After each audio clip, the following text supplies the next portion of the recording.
prep. So like, it's a good thing that we're still waiting because I haven't got any of my sound stuff up yet. I didn't pull my faders up yet. Holy moly! You are just extremely unprepared today. I'm not. Well, here's the thing: I am prepared. Got my drink, got my cat, got an Arsenal shirt, of course. Nothing says MLS sicko like wearing the training kit. This was a training top release of a team that does not even play in the league. So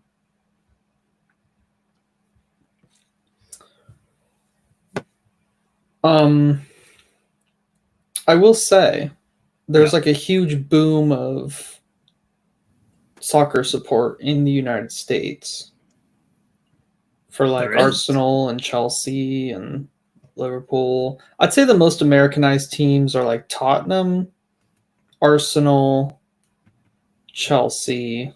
You don't think it's Manchester United? Yeah, Manchester United. I see a lot of those.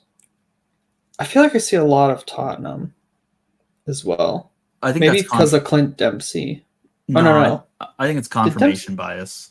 Did Dempsey play for Tottenham? I can't remember. I thought he did. Maybe. But here's the thing, Gavin. Looking it up. You think about Tottenham more because you are an Arsenal supporter and they are a rival team.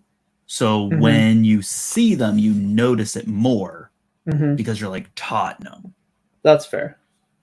Like similarly, I was at Starbucks because I had nowhere else to be with my life while my wife was at Pilates, and I was like, what's better than sitting in the parking lot of a Starbucks?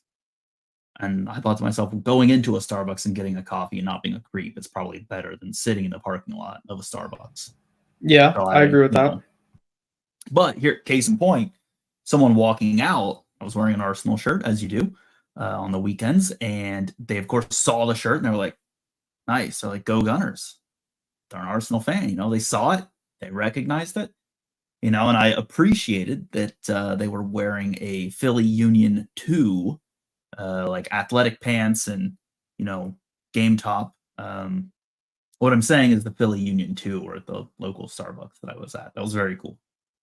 So you'll get to meet the next Quinn Sullivan. Gavin Sullivan? No, Quinn Sullivan. Wait, is it Quinn Sullivan? I thought it was Gavin. Whatever. What? No. Okay, so Gavin Sullivan is the child. Yes. Okay. The literal child. Right. Quinn Sullivan is the striker doing wonders for Philadelphia in the league right now. Right, but it was the 2 team that was there. Yeah. So yeah. I don't know why Quinn Sullivan would have been. So that's why I said next. The next Quinn Sullivan. Well, I mean, he's already signed to Manchester City, so I mean, isn't Cavan or Kavan Sullivan already signed to Manchester City? Right, so he can't be the next Quinn Sullivan because he's already signed to Manchester City. He's exceeded playing for the Philadelphia Union. Well, okay, so Kavan, he is signed for Manchester City, but he's staying at Philadelphia until he's 18. Right, for legal reasons. Yes. So he could still play in MLS, and I wouldn't be surprised if we see him at 17 years old. Potentially.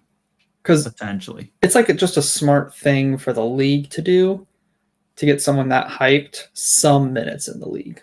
Hey, all I know is he didn't even play against FCC too. Didn't even show up. Wasn't even on the bench. So he's a bum. Yeah, FCC did the thing that Messi got when he was playing against Kansas City. FCC 2 was advertising, come see Sullivan, and it was like, saying, get your tickets now, so we have like a head count of who's going to be there. Didn't even show up. Not on the bench. Damn. Nothing. Damn. So 500 people almost for that. Really? Yeah. For that 2 match. Yeah. Like 500 people. That's good. That's good advertising by Cincinnati. You got to capitalize. Absolutely. Unless the person's name is Messi, in which case you don't capitalize because you immediately get attacked by everyone for being like, stop Messi in our faces. We don't want to see Messi anymore. Yep, exactly. Dempsey played 1 season for Tottenham. 2012, 2013. Something I don't know what it is. Just something about Dempsey from that one year just really rubbed me the wrong way. But he's been cool for all the other years. Don't know All what the it other is. years. Yeah. Other than that, I've always rated him except for 2012 to 2013. Yeah. What a bum. Yeah. But yeah, I think back to the point I was trying to originally make. Right. Like, I think like the blowing up of the English Premier League is almost helping the growth of MLS in America. Because like that, the Premier League is like fans' first foray into soccer, like watching soccer. So like, this is my story, I guess. I grew up playing soccer, but I never watched professional soccer. And then when I was 10, this is my Arsenal story, I guess you could say, is I turned on the television and there was like soccer on, I think it was on NBC back then. Still, I think NBC have had it the whole time that I've been watching. I can't remember. It was long ago. But so I turned on the channel and not even 2 minutes later, I saw the Robin van Persie volley from was it against Everton? Might have been the one against Everton where the ball like dipped over his shoulder and he volleyed it perfectly top right corner. And I was like 10 years old and I was like, oh, that was so cool. And then I fell in love with Arsenal. And then as I was growing up, Orlando City came into the league. And I had been to a couple Orlando City matches in USL, but I never really closely followed them. So then I started following Orlando City in 2015. Long story short, my first dip into watching professional soccer was Arsenal. And then I went to MLS. So I think my point is EPL is helping MLS grow long term. EPL in America, is helping MLS grow long term. Maybe. I don't necessarily disagree with it. I also wonder, though, look at like Ted Lasso, super pop culture, made it so that there was like a cool TV show that people watched about, and they would say, I recognize Ted Lasso's more about the people than the sport. But when you talk about like a soccer TV show, it's like, oh yeah, I watch soccer. And then people are always like, oh yeah, like, hey, have you ever seen the show Ted Lasso? And I haven't. Here's the thing, Gavin. I'm completely okay if people's first exposure to soccer and being like at all interested in it is because they watched Ted Lasso. That's fine. Like everyone's got their story of where they started. So yep. Look, if watching Ted Lasso or watching Welcome to Wrexham is what got people in, the kingdom's big enough. We got room for more people here. However they get into the sport, just glad they're here. I hope you know Wrexham are going to the Premier League at this point. No, they're not. Yes, they are. They are absolutely not going to the Premier League, Gavin. They're going to the Premier League. They're not going to the Premier League. Aren't they up to League One now? Gavin, how little you know about the economics of English football. I don't know a lot. Well, you're very laggy. You're very laggy. I would check your Wi-Fi. My Wi-Fi is fine. I'm 99% uploaded, going live to the thing.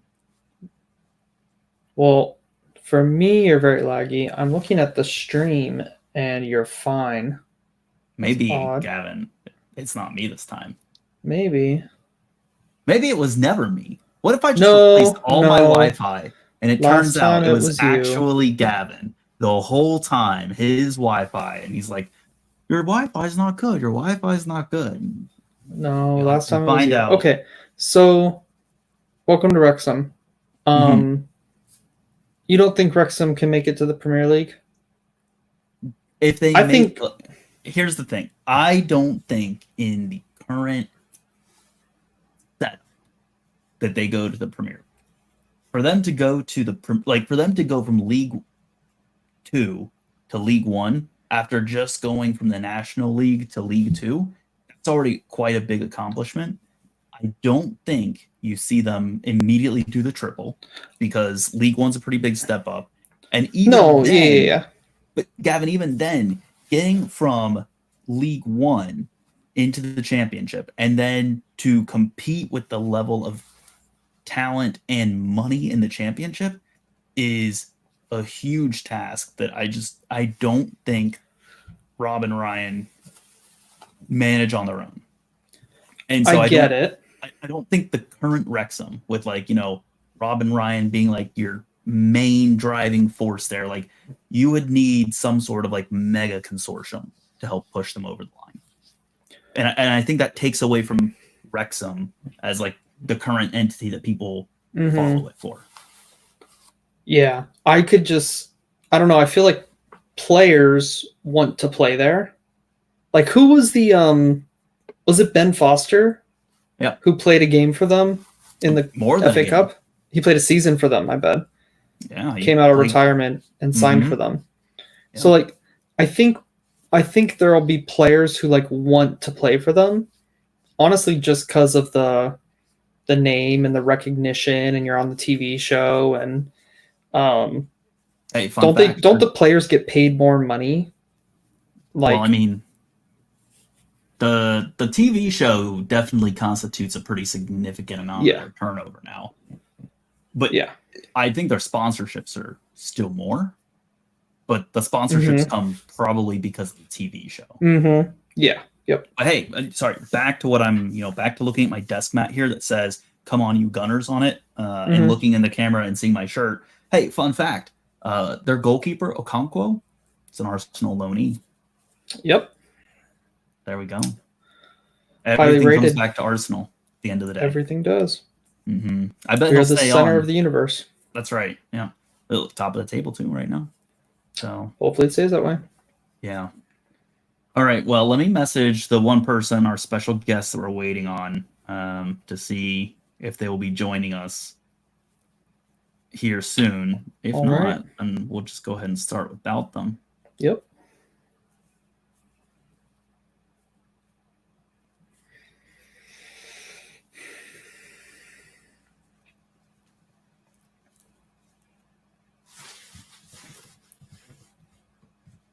Maybe I'll send them the link to the studio. Yeah.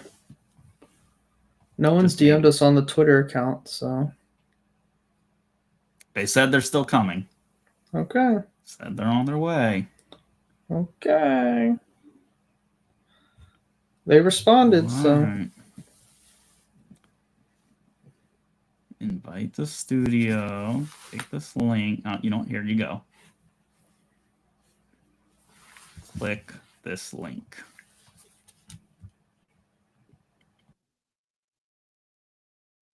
Dang, look at that. They're a popular person. Oh, were they podcasting earlier? That not only are they podcasting earlier, they're podcasting as we speak right now on a different podcast. Oh, wow. Wow. I feel like we're being cheated on. A little bit, yeah. By our special guest. That's quite the statement.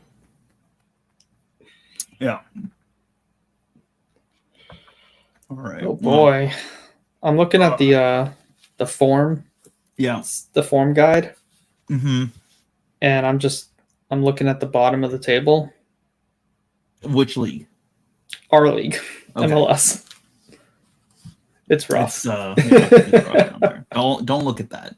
Nothing down there is good. Hold on. You got Hey, before we start, Gavin. Yeah. Have you collected all of our correspondence corners entries? Yes. Unless we had a new one in the last few seconds. I've got all of them. Cool. We have quite a number of them. Yeah, we got some busy correspondence. All right, hold on. Look at this. Amazing correspondence. Okay, share your screen with me. Show me. Yeah. Look, that's disgusting. That's icky. I don't like that. That's disgusting. Every single one of those coaches should be on the hot seat. One win. What is that? One win for each team this season. Every single one of these coaches should be on the hot seat. Ooh, that's rough, man. Yeah, you were there too. That's sad to see. Yeah, it's sad. Then we get into the 2 wins. Mhm. 3, 2, 3, 3, Yeah. 3, 3, 4, 4. Wow. Seeing 3 W's next to NYC is ridiculous, for the record. Yeah. This is a little ridiculous. Austin, we'll talk Yeah. about that. Boy, We'll also be talking about this. I'm not worried about that. You're not worried about it. You're not worried I'm not worried about about that. 6 winless games for Columbus Crew. No. You're not worried about it. No. Okay. We'll talk about it. And I, for the record, think it's not going to get any better short term. So, Well, short term now, yeah. especially because if you're looking at that schedule, they've got home to Cincinnati, Hell is Real next, and then 3 away matches. They'll beat Orlando. That's for certain. Oh, definitely. But yeah, that's a lock. 3 away matches. Yeah. Yeah. Sorry, buddy. Unless we can really turn it around, but I'll explain my sorrows once we get started. Are we waiting for the guest for our big story? No, I told them we're going to start without them. So Okay. I said, feel free to jump in whenever you're done on your other guest spot. With your other girlfriend. Right. Yeah. So. I'm not jealous or anything. No, you're not. I am. I don't even know who our guest is, so. Yeah, it's going to blow you away it's not going to blow you away who the guest is. You know who the guest is. You just don't know that this is the guest. Okay. There we go. All right. Anyways. All right. Well, cue the music. Cue the music. Hold on, Gavin. You can't just tell me to cue the music when I'm not even ready with the music yet. You're always ready with the music. Always. Oh, you're right. You're right. Do you want to? Now you can say it. You can say cue the music. Cue the music. All right.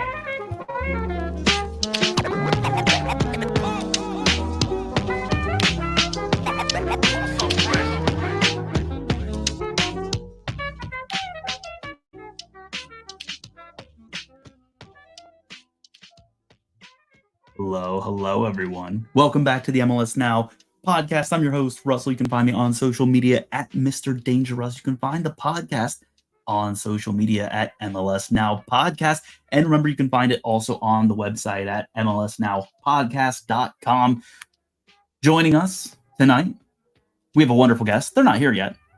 We'll intro them when they're here. But in the meantime, showing up early tonight is our lively lion, the man who loves nothing more than to mainline the absolute madness that is MLS. You can find him on social media at LionsVlog1. It's Gavin. Gavin, hello. Not only were you on time tonight, you were early. Early bird gets the worm. Yep. I was shocked when I opened the studio and I saw your face in it already. I was blown away. Yeah, it's usually the other way around. I think I almost fell out of my chair. Like I might have even uttered an audible scream of shock. Yeah. So for our listeners, if you're wondering why we are 18 minutes into live streaming and just now starting, we were waiting on a guest. So we're still waiting on said guest. Yeah. Like Russell said, there's a wonderful guest out there in the world having fun podcasting on another podcast. And then there's me. And I'm just a guest. Right. I'm just having fun with the little blurry blurs. They just introduced that they need to upgrade. But, wow. So I'm just a guest. I'm not wonderful. Here's the crazy thing, Gavin. We could either ask Riverside to upgrade this new thing that they've just introduced, or we could ask you to spend, hundreds, if not thousands of dollars on a brand new recording setup with specific hardware that would allow you to run what I run in the background, which is much better at putting me over a background. But as you can see, your camera was blurry. So yeah, well, that's a camera hardware issue. That's not a software issue. That's me being like, hey, nothing works better than having, this really nice recording setup that would let me do all this nice rendering and do all this heavy lifting and editing and create content and all this stuff, and then use like a $20 webcam. So understandable. Right. So Well, look, if I was going to cheap out in one place, the webcam is where I would pick. So certainly not on microphones. No, you can get some pretty bad mics. Yeah, Pretty I've bad had cheap some bad mics. mics. Yep. Yeah.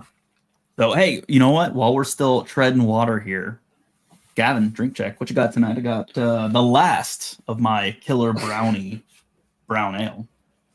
I got some nice clear liquid tonight. Gavin, if you tell me that it's water, I'm going to do the only thing that I can do, and that is to harass my very tired cat that's underneath the desk. Don't harass the cat. I could do it. He's sitting right there. He's within reach. I wouldn't even have to go under the desk. He's like, I would have to lean over slightly, and I could obtain a cat. It's non-alcoholic vodka. It's a what now? Non-alcoholic vodka. Also known as water. See, the crazy thing is there's actually non-alcoholic spirits out there. Yep. And it blows me away because I'm like, well, what's the point? Like, who's drinking Heineken Zero? Who's doing it? I do know several people who drink Heineken Zero and they enjoy it. So I won't besmirch Heineken Zero specifically, but other than like if you're trying to, you're addicted and you're trying to not be addicted, I get that. But like if you're doing it just to I don't know. If you're drinking it just to drink it. Yeah, pregnancy. Yeah. Okay. Mm-hmm. Fair enough. Mm-hmm. Maybe you take medication that doesn't mix with alcohol well. You got me. I got you. Maybe you're feeling sick and under the weather, and you, instead of being a normal person drinking anything with high vitamin C or like a Gatorade or water, you're like, no, I've got to have a beer, but I don't want alcohol. Drink a Heineken Zero. You didn't get me with that one. That was bad idea. Look, I'm not sure if I got anyone with that one, but here we are. So, all right. Well, hey, Gavin, I'm going to go ahead. I'm going to transition us. We have a brand new format here that I've come up with mere hours ago. Drum roll, please. Recording. Yes. Drum roll, please. Anyways, so Gavin, instead of talking about a big story within MLS, I really want to talk about a big story within soccer globally as a whole. So I'm going to give you one of two different options for us to talk about, and we can save some of these and we can cycle through them over time, or if you feel so inclined, we can talk about both. But two pieces of news that I considered interesting today.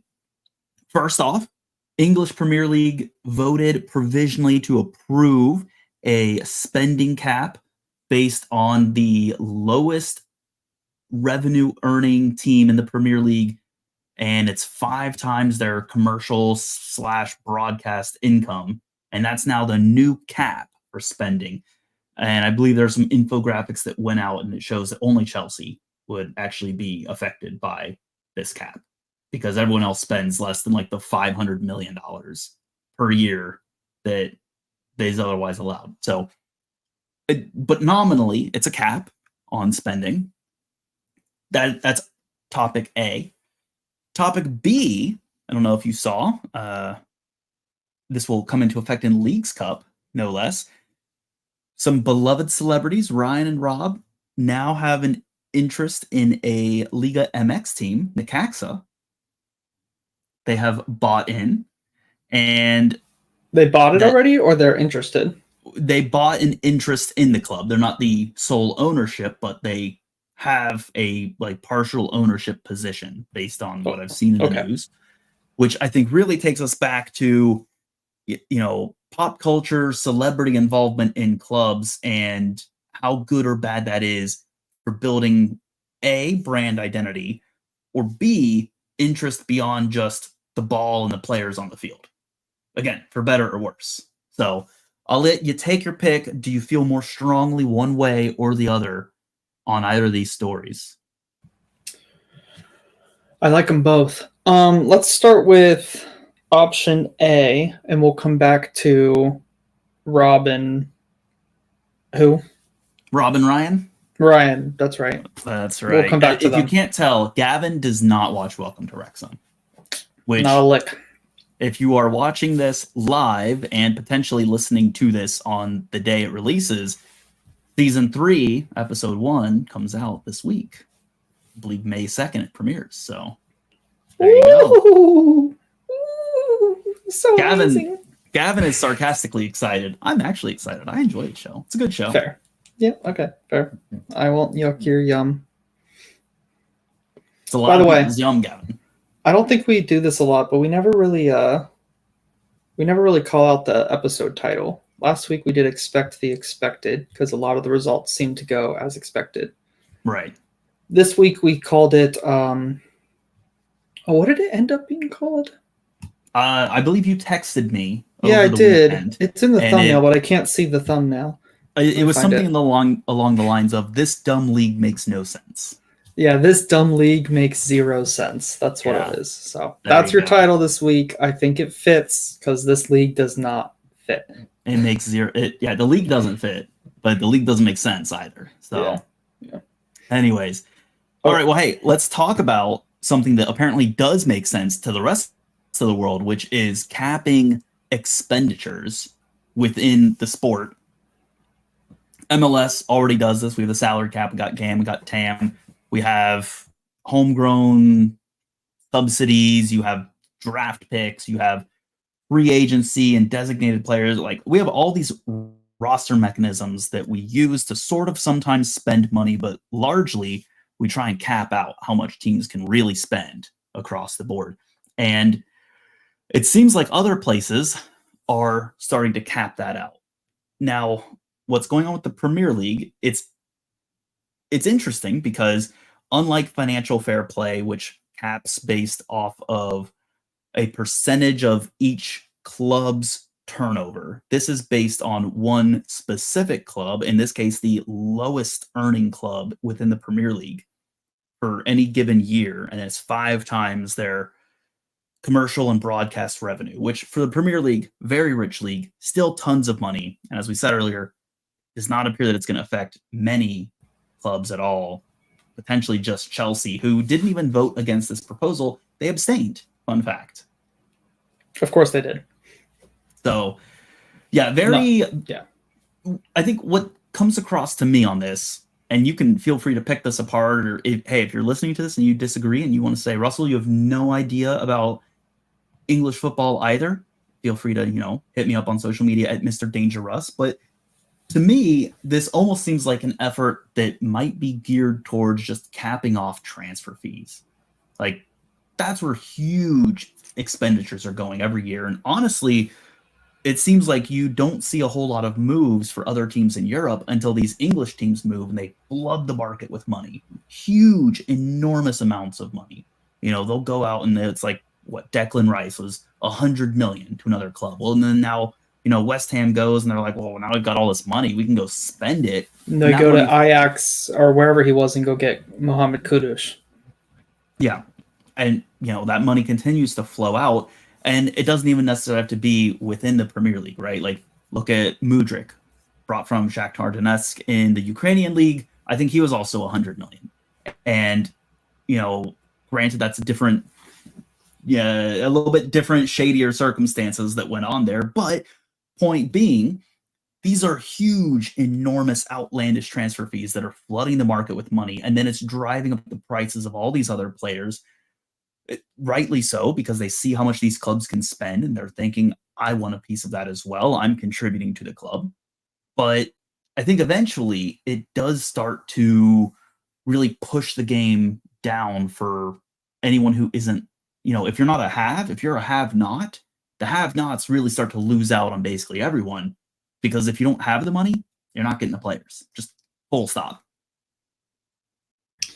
Yeah, so I saw an interesting take on this earlier today, and the person was saying that the spending cap isn't necessarily there to really stop the transfers. It's more, hey Joe. It is not there to stop the transfers. It's more there to stop another superpower coming into the league and buying, I don't know, let's say buying Everton. Let's say a big investor comes in, buys Everton, historic club. I don't have Everton ever been relegated. I don't think so. Not yet. And yeah, it's getting close. And really invest in them, really get them players, and in one transfer window, spend £900 million and get them to the top immediately. I think that's interesting that they're just trying to stop that kind of nation state, buy the club, build the club in 2-3 seasons, kind of like what ended up happening with Manchester City, what happened a long time ago with Chelsea, what's currently happening with Newcastle. That was the thoughts on why the cap was put in. Because like you said, everyone but the dumbest run club in the world right now in Chelsea met they were within the guardrails set up by this new rule. Yeah. Well, anyways, Gavin, as you kind of spoiled it, I'm going to take us back to our wonderful special guest who is joining us right now as I can finally use what I wrote to introduce them here. Joining us, of course, the wayfarer of the world's boroughs, the man spitting spice, singing us a ballad of the boys and Hudson Blues. You can find him on social media at Coach Joe. It's Coach Joe. Hello, Coach Joe. How's it going, guys? Hello. Happy to have you on. We're glad you could we could peel you away from your other commitments to be with us here. Now, I do have to warn you, we do plan to record for approximately 3.5 days straight. So, definitely very thankful that you've managed to carve out just vast swaths of your entire life to be here on the show with us. So I really appreciate that commitment. I can talk MLS all day, every day. Let's do it. Well, that's good because, certainly I know you don't have any responsibilities like a child to take care of or a job or anything like that. So, that kid's never. He's fine. Well, hey, so we were, when you joined in here, just talking about some of the news that came out on the Premier League clubs voting on a spending cap based on their broadcast commercial revenue, just talking about, impact it might have short term, maybe even long term. My position on it, it's going to stifle transfer fees, which depending on how it's implemented, it could be good for the game. It might help stop so much talent all piling up at just one specific club. Gavin, I don't want to summarize for you too much because it sounds like you were summarizing a summary of other things. But Joe, any instant reactions on that? Thoughts before we hit another piece of news here that I think you'll care a lot more about? I think that news. When did that news break? That news broke this afternoon about the Premier League. Yeah. So I didn't get a chance to deep dive and really read the article, but you guys can give me the rundown. Is it? Are they pretty much? Are they trying to add a salary cap to the Premier League and kind of be like MLS? If by salary cap you mean setting an arbitrary amount so high that only one team would ever be impacted by it, yes, correct. A salary cap. The Premier League trying to be like the MLS is perfect in my book because then people can stop crapping on our league and saying we do everything wrong. It's more a transfer fee spending cap than a salary cap.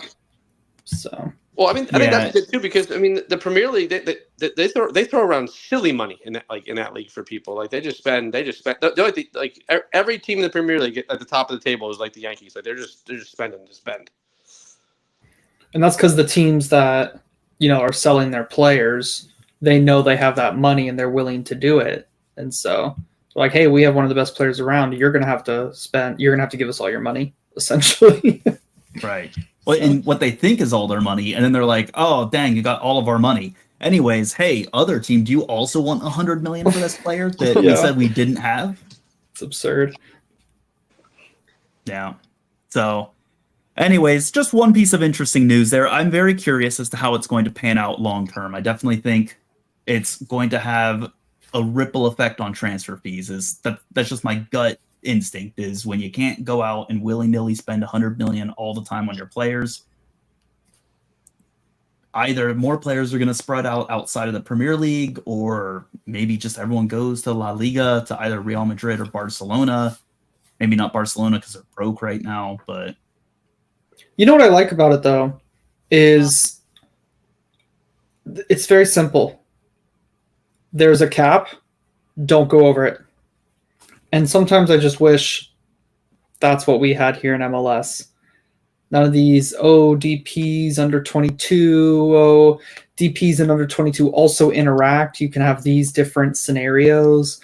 You can do trades and draft and you have this many slots and you have this many slots and then you have the supplemental slots and then you have like the supplemental like all of the just random stuff. I feel like it'd be better to just give MLS teams a cap, let them do whatever they want with it. here's the crazy thing, Gavin. By my math, the average team should receive broadcast revenue in MLS of like 8 point something million, like 8.2, 8.3 a year. Okay. If you, based on the Premier League, their standard is 5 times the amount of the lowest earning team's broadcast / commercial revenue. And that comes to like 500 something million dollars is what that cap is supposed to be. In MLS, if you were to apply the same thing, we would be capped out at like $43 million, which would actually honestly not be that bad for like no one. I don't think anybody would be breaking that. Right maybe away. like 2 teams, like Toronto and maybe Miami, and that's probably it. Yeah. Well, the problem is that all transfers that happen in MLS, it's all with funny money. It's not. I feel like it's not real money. It's Garber bucks. Because if you sell someone for $12 million, you only get to use like what, $2 million of that towards more purchases.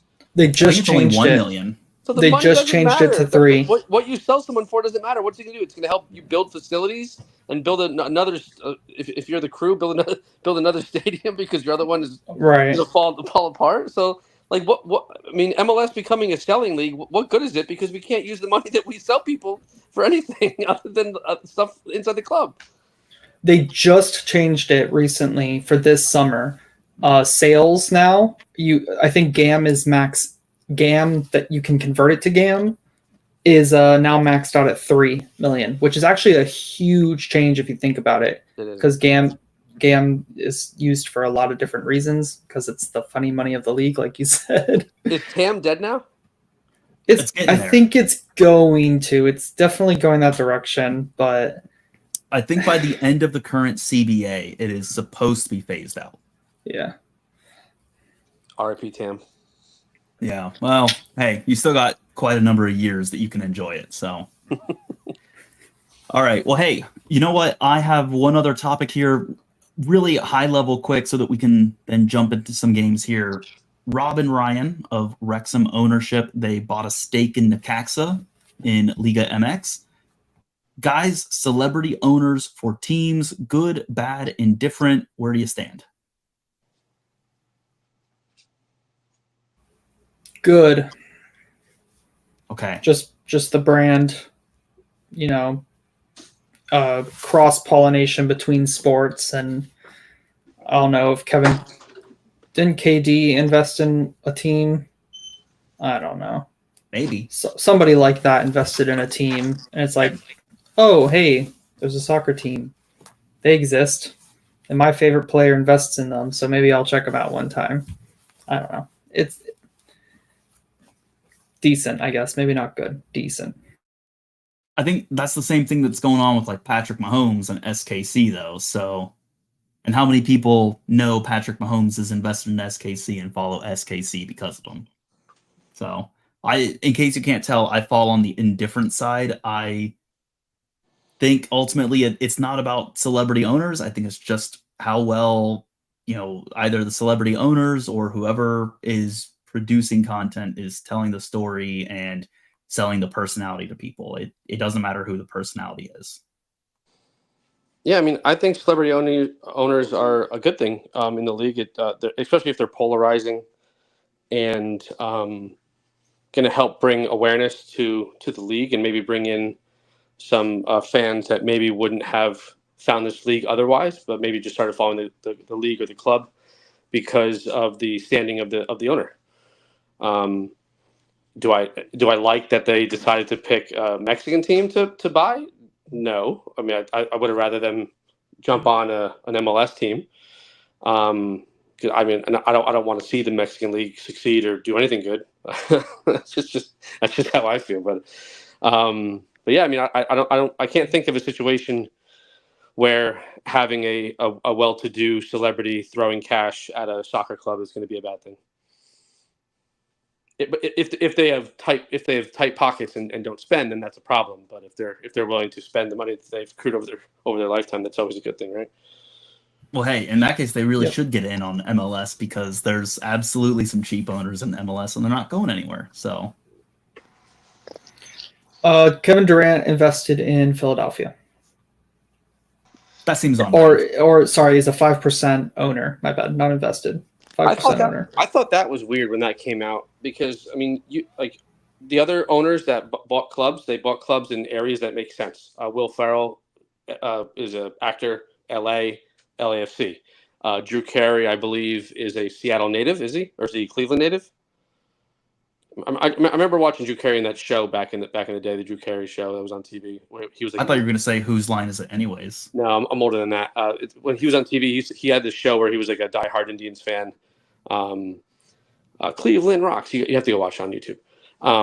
But I mean, Drew Carey has been a good owner for the past 10. How long has Drew Carey been an owner? It's a while in Seattle, right? Yeah, been a while. Yeah. I mean, but Kevin Durant owning a stake in Philadelphia didn't make much sense to me. I don't think he's from Philadelphia. I don't think he played for Philadelphia. It doesn't make a whole lot of sense to me. But I mean, he's been pretty quiet. It's not like he hasn't been he hasn't done a whole lot. Like he'll show up to a game, I think, every now and again and wear like a Union jersey or something. But I don't think he's like a very prominent, active owner for Philadelphia. Yeah, same thing with James Harden in Houston. Makes sense. I saw him at the U.S. Open Cup. He was throwing up the H's for Houston for U.S. Open Cup. Yeah. But then again, I mean, Patrick Mahomes, when Messi was playing in SKC, they followed him around and they showed Patrick Mahomes and Messi dapping each other up and all that. Now, did either of you feel any type of way when J.J. Watt opted to become an owner of an English Premier League team instead of buying an MLS franchise? No, because it feels like everyone buys teams in England right now. I know, but if you like someone who's wealthy in the States, like we have a league here. It kind of like I was like, why wouldn't you just buy a team here in the States? You're American. You play you made your money here. You played for a long time in Houston with the Texans. Like it would have made more sense for him to become an owner with one of the Texas teams. I'm not sure where he grew up originally. If he has a team that like maybe is from where he grew up. I was like, why are you buying? What was it? Is it Burnley or it's Burnley, isn't it? That he's part owner of, or is it Aston Villa? I got nothing on it. JJ Watt. Oh, Gavin's gonna know this. I think it's Burnley. I think you're right. I think it's Burnley. Let me look. Gavin's good at miscellaneous EPL trivia. Yes, it's Burnley. Yep, it's Burnley. There you go. That's fair. Yeah, that's fair. I could see why not just invest in the United States? Yeah. But because it's expensive, Gavin and Joe. The Premier League is just a cash cow. It's the NFL of soccer. Like you're making money. Like even if you get relegated, you're making money. So yeah, but also I guarantee when he bought Burnley, he's not like a majority owner or you're not 100% owner. You probably like 20%, 50%. Yeah. But for the amount of money that he spent on Burnley to get 20%, what percentage does that buy him in an MLS team when your franchise fee is $500 million? Yeah. Yep. Good point, Russell. Good point. Hey, I'm all about the value for money. We also you have Matthew McConaughey in Austin. Yeah. Mm-hmm. I mean, so there is definitely a growing number of celebrities and well-to-do, famous people that are investing in MLS. Yeah, like I said, I'm all for it as long as they're telling a story and like making content and leveraging it to become engaging and interesting. If they're just like buying in to get like, wealth appreciation, it's like whatever. I don't care. It's no different than all other ownership out there. So, Yep. all right, guys, I have 3 topics that I'm going to describe some matches with. We're changing up the format a little bit. So I've grouped these matches into 3 descriptors. The first descriptor is thrills. The second descriptor is chills. And the third descriptor is sleeping pills. I've got some matches that I believe can be adequately described under each one of these. I'm going to let Joe, as our special guest, pick which of these categories we hit first. It was thrills, chills, and sleeping pills. Sleeping pills. Let's get the boring ones out of the way first. Let's go sleeping pills. I like the way you think. All right. So I've got 4 matchups in sleeping pills, and I've defined this one. These are matches where either one or both teams are lacking momentum, or they just couldn't be bothered on the night, or you could have just tuned out and you could have missed this match. And, any of those might apply to these. So we've got Chicago versus Atlanta was the first one that I had lumped in here. Chicago at home, essentially wasting time in the closing minutes, going for a draw against Atlanta. It's like, what's gone wrong in Chicago? Like, I wish we had Tim here to tell us why this is at this point beyond just coaching. Like, technically we do have Tim here, just in words.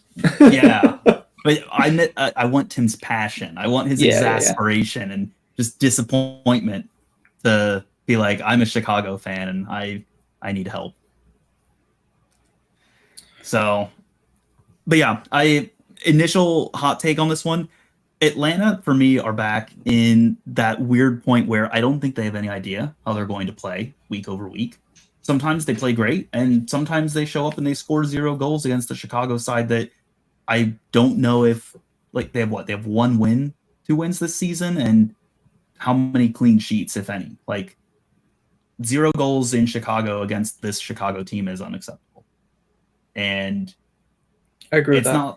It's not like Atlanta have been a bad team. I mean, they've played good teams and they come out on top. I I don't think there's any consistency in this side again. And it was that way last season, and we're back to it. And I think I'm ready to be back on the, Pineda out train, because like I don't know what else is explaining it at this point. They have the talent. They should be a much more consistent team. I watched the wrap-up show. Did Giacomakis play in this game? He started. I'm almost positive he started. And that's for me. That's what I was. For me, that's what I was looking to say. Like, oh, maybe that's why they were struggling. But he started, and they should have scored. You would think. Well, it kind of looks like Atlanta in their current form. I mean, it looks like they're going to be successful if their high-profile players are producing, but if they have an off match and aren't kind of putting the team on their back, they're going to struggle to get results. Giacomakis and Thiago Almada obviously are polarizing players. Giacomakis is definitely in the top 10 for Golden Boot lead right now so far this season when he's healthy and playing. And Almada has been a little bit disappointing for me this year. Last year, coming off of the World Cup hype, the hype was you have to go watch Atlanta play when they come to your city because you get to watch a World Cup champion play. And he was putting on a little bit of a show, but this year so far it's been a little bit of a dud. So a little bit disappointed in what he's done. And then they have another guy, Loba or something, in Atlanta. He's kind of their third-headed of the three-headed monster. Lobjanidze. Something like Saba. that. On the back of his shirt, it's abbreviated. It's like Loba or something. Saba. Yep. Saba, yeah. He hasn't shown up either. You're right. He's been hot and cold. And then Chicago. I mean, I feel bad for anybody who's paying to go watch that team. That they shouldn't be as bad as they are. Like, MLS journeyman Kellen Acosta is there. He hasn't done anything notable since since he scored the win goal in the first couple of games of the season. Yeah. Nobody on Chicago does I guess anything notable. Shaqiri is trending downwards. He's probably coming to the close of his career. He's not someone that they can lean on to kind of carry them. So they're kind of stuck in a holding pattern where do you fire Frank Klopas or do you keep him and just kind of ride out whatever's going to happen the rest of 24? I'm not really sure what to expect from Chicago at this point. I know we joke around in the group chat like we're going to bet against them, and then the minute that they get a result, we're mad because we bet it against them. Yeah. Yep. This is the week. I'm not betting on any match involving Chicago this week. I'm getting out. Don't I'm done. touch it. They can't afford to keep throwing away seasons when it comes to managers. Like if they were to fire Klopas, it's almost like another season just tossed in the bin, unless they have a replacement lined up very quickly. But it doesn't seem that way. But what about firing Klopas? Says anything different's going to happen when they fired Hendrickson? Nothing. And Yeah, that's a good point. Like nothing about their decision-making process in Chicago tells me that they are going to identify a manager that is going to improve or whatever upper decision-making process is in place. Because, I mean, if you're three coaches and all three of them have basically crashed, when is it not the coaching issue? There's a different issue in that team. I think Chicago needs like some type of feel-good story to kind of like get them back into relevance. I don't know if he has his coaching certifications, the proper ones, but I think they need to find a way to bring Mike McGee back into the fold. He's kind of like he's one of the more famous players who played there for a while. I think they need to find a way to bring him back in the fold and have it be at least some positive PR, something to kind of reignite Chicago, because they're an MLS original. We can't have these teams kind of just toiling away and not doing much of anything. Like Chicago should be a good team. They're a major market in MLS. I would consider them. They can't just be this bad. Historically, they've been good too. It's just recently this ownership has been dreadful. Yeah. So we've got two correspondence corners. I will just call out as well, like, to be fair to Chicago, to be fair to Atlanta, Chris Brady, the Chicago goalkeeper, had a really good game. He made a couple of big saves. He stood on his head. Yeah. So we'll give some credit. But Bryce, our Atlanta correspondent, he had a one-word correspondent corner, and it was just, bruh.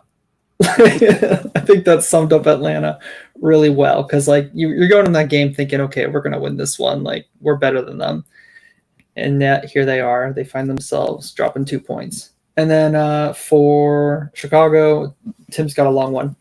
He said, first, the good. The Fire got a point, and Chris Brady stood on his head to earn a clean sheet against Atlanta's high-octane offense on the night. That former Fire goalkeeper legend and current goalkeeper coach, Zach Thornton, was inducted into the Ring of Fire, the team's Hall of Fame. Well, that's cool. Zooming out, though, Ezra Hendrickson was fired 10 games into 2023. The team had 11 points, 13 goals for, 16 goals against.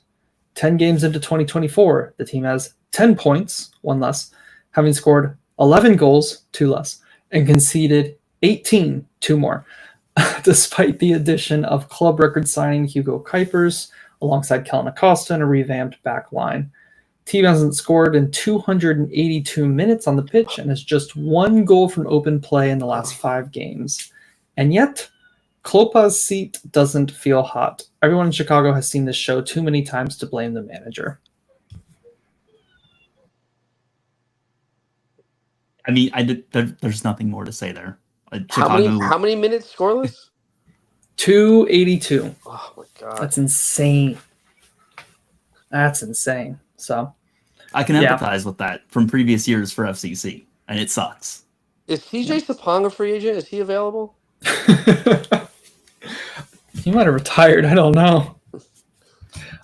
All right, shall we move on? Yeah, we got a lot of games. We got a lot of games. Hey, this is going to be a quick one. Columbus versus Montreal. It's a 0-0 draw. Gavin, you and I said this could go to be a draw going into the weekend because Columbus has a much more important match to play on Wednesday. I don't personally think that there's anything to be worried about because I don't think they're worried about MLS right now. I think all their attention is on CONCACAF Champions Cup. I know you were pulling up their recent form, the last 6 matches. There's no wins in there. I don't think it's something they're even looking at right now.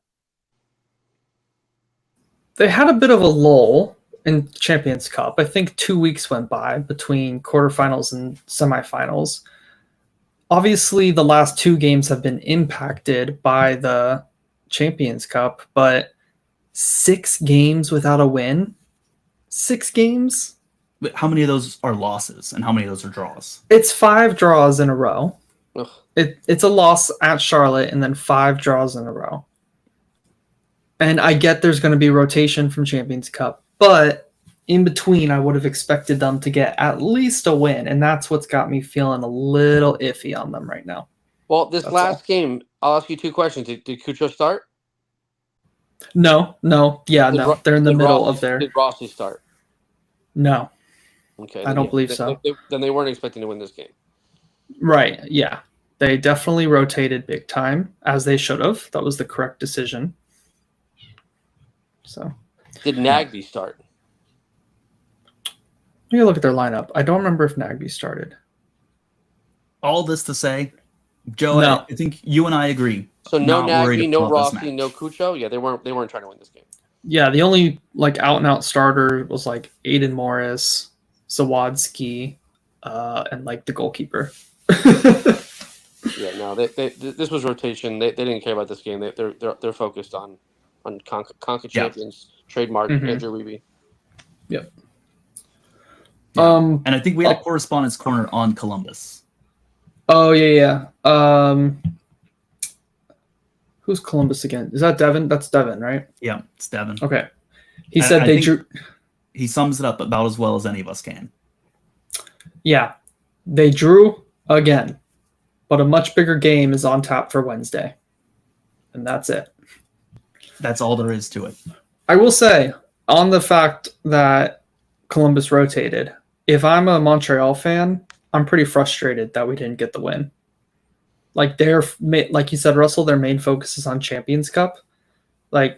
Columbus kind of had the better chances in this game overall. I mean, Montreal obviously had a couple later on in the game, but Columbus could have had a goal or two. And Montreal looked the worst team against a heavily rotated Columbus. I'm frustrated if I'm seeing that as a Montreal fan. Columbus rotated is still a competent team.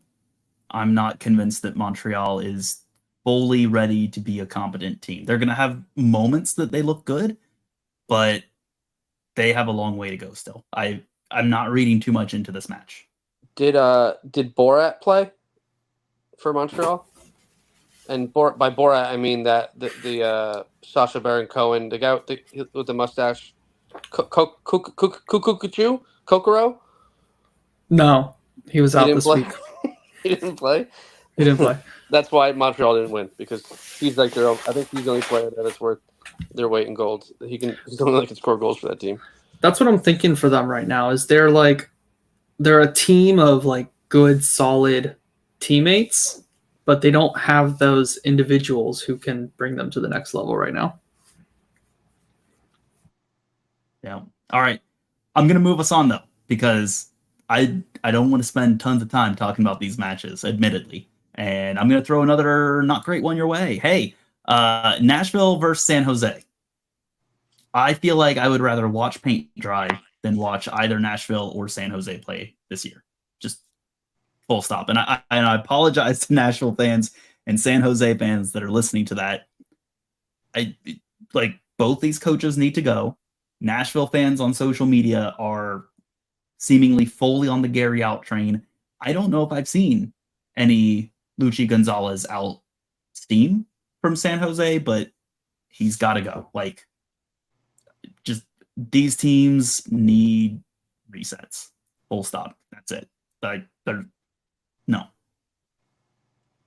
Well, I mean, I went back. I watched the wrap up.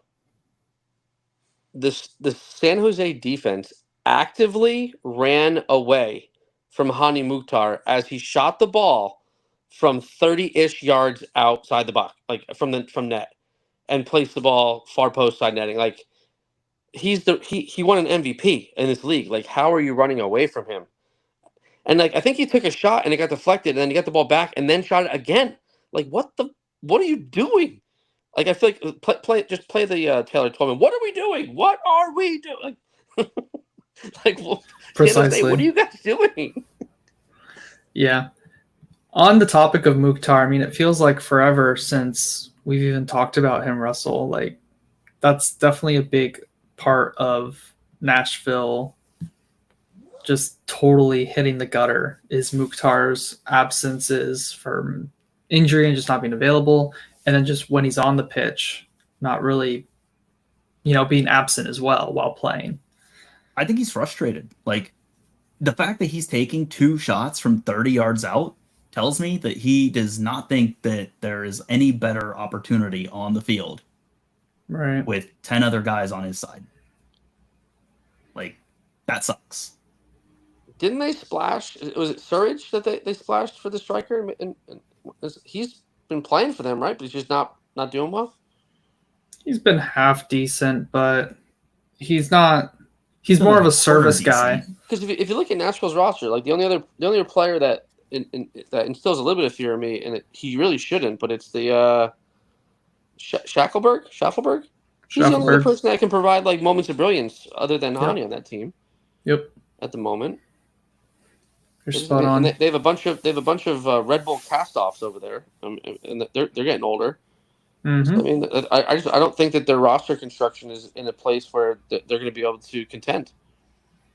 And they've gotten rid of 4 or 5 international slots, like for this season. Like they're going all bare bones, all American, all available to play in MLS, have their green card. It's very odd. It's a very odd strategy.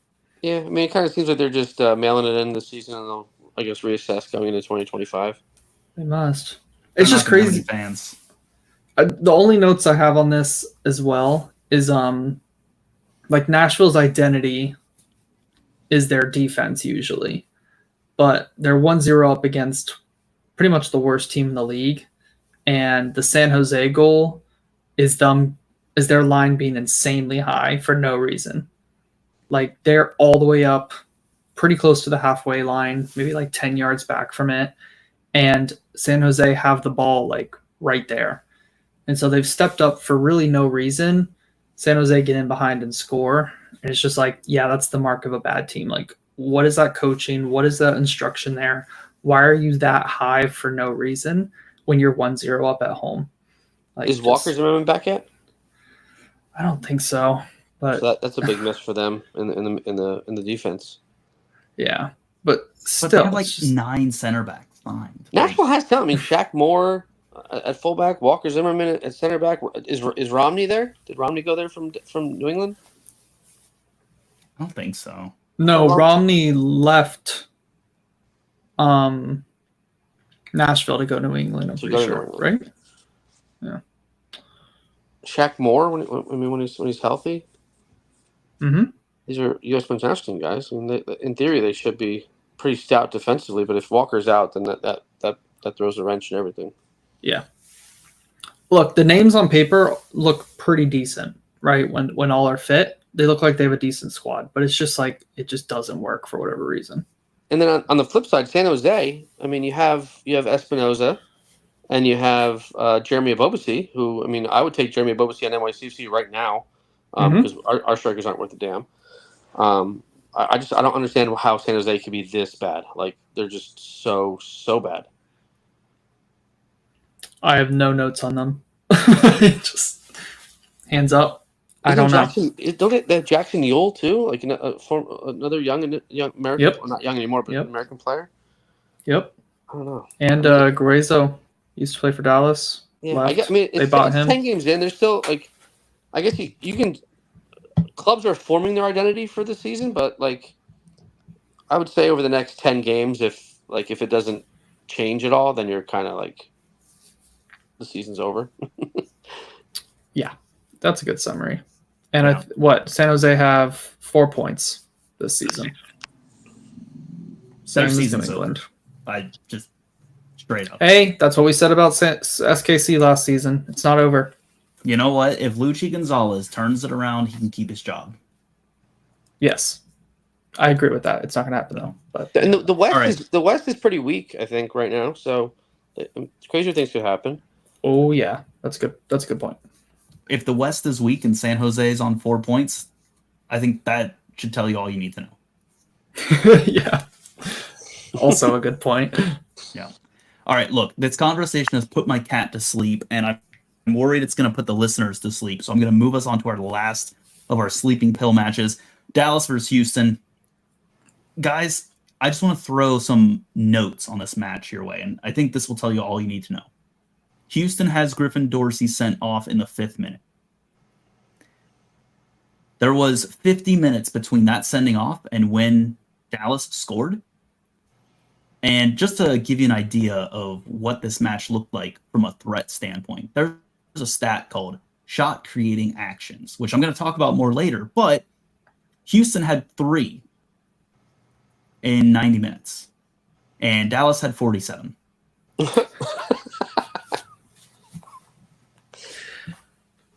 So what I put in my notes, Russell, I'm glad you called all that out. What I put in my notes is you can visualize how this match played out.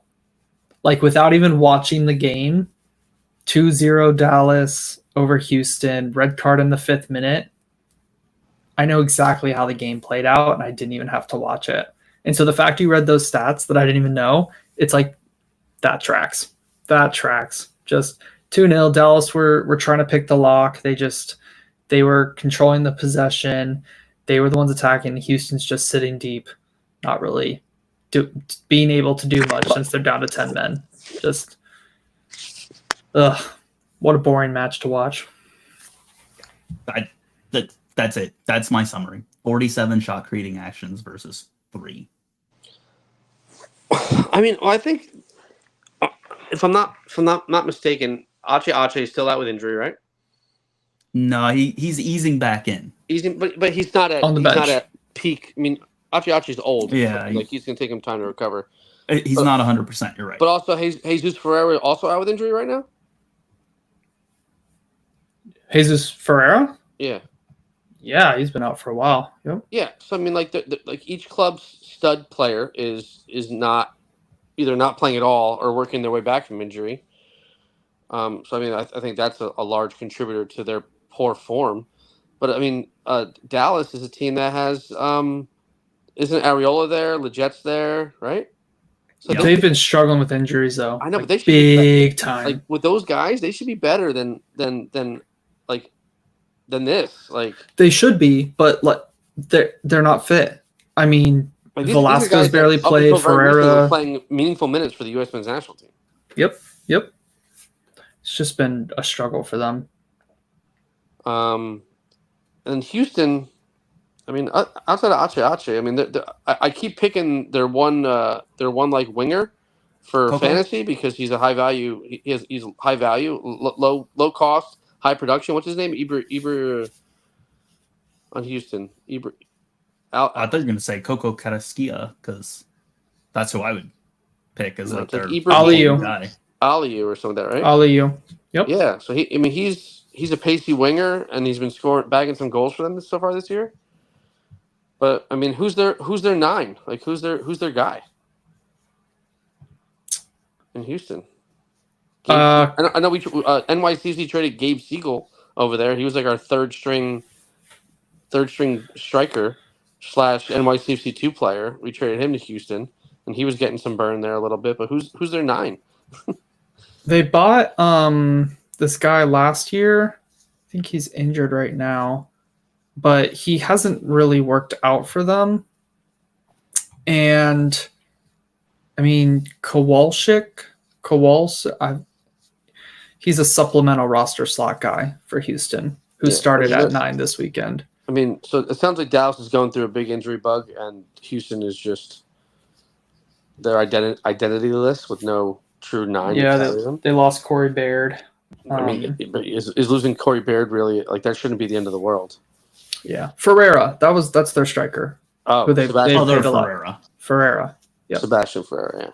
Yeah. But he's not doing good for them. I think he's got like 3 or 4 goals for them total. Well, shout out to my boy, my guy, Sebastian Viaga for scoring that nice header in that game. Hell yeah. In Houston. Okay, last thing I'll say is just Houston are really struggling right now. 2 losses in a row against 2 Texas teams in rivalry matches. That has to hurt. So thinking about you, Houston fans. Thinking about you. I'm trying not to think about Houston at all. Yeah. I'm being honest. Houston, for me, Houston is like Chicago to you. They're my Chicago. I just got to stop. You got to stop betting on Houston. Yep. Let's make a pact right here and now. I won't bet on Chicago this weekend. You don't bet on Houston. Deal. All right. Gavin, as the co-host who arrived early, I'll let you take us to our next category, either thrills or chills. Thrills. Other extreme.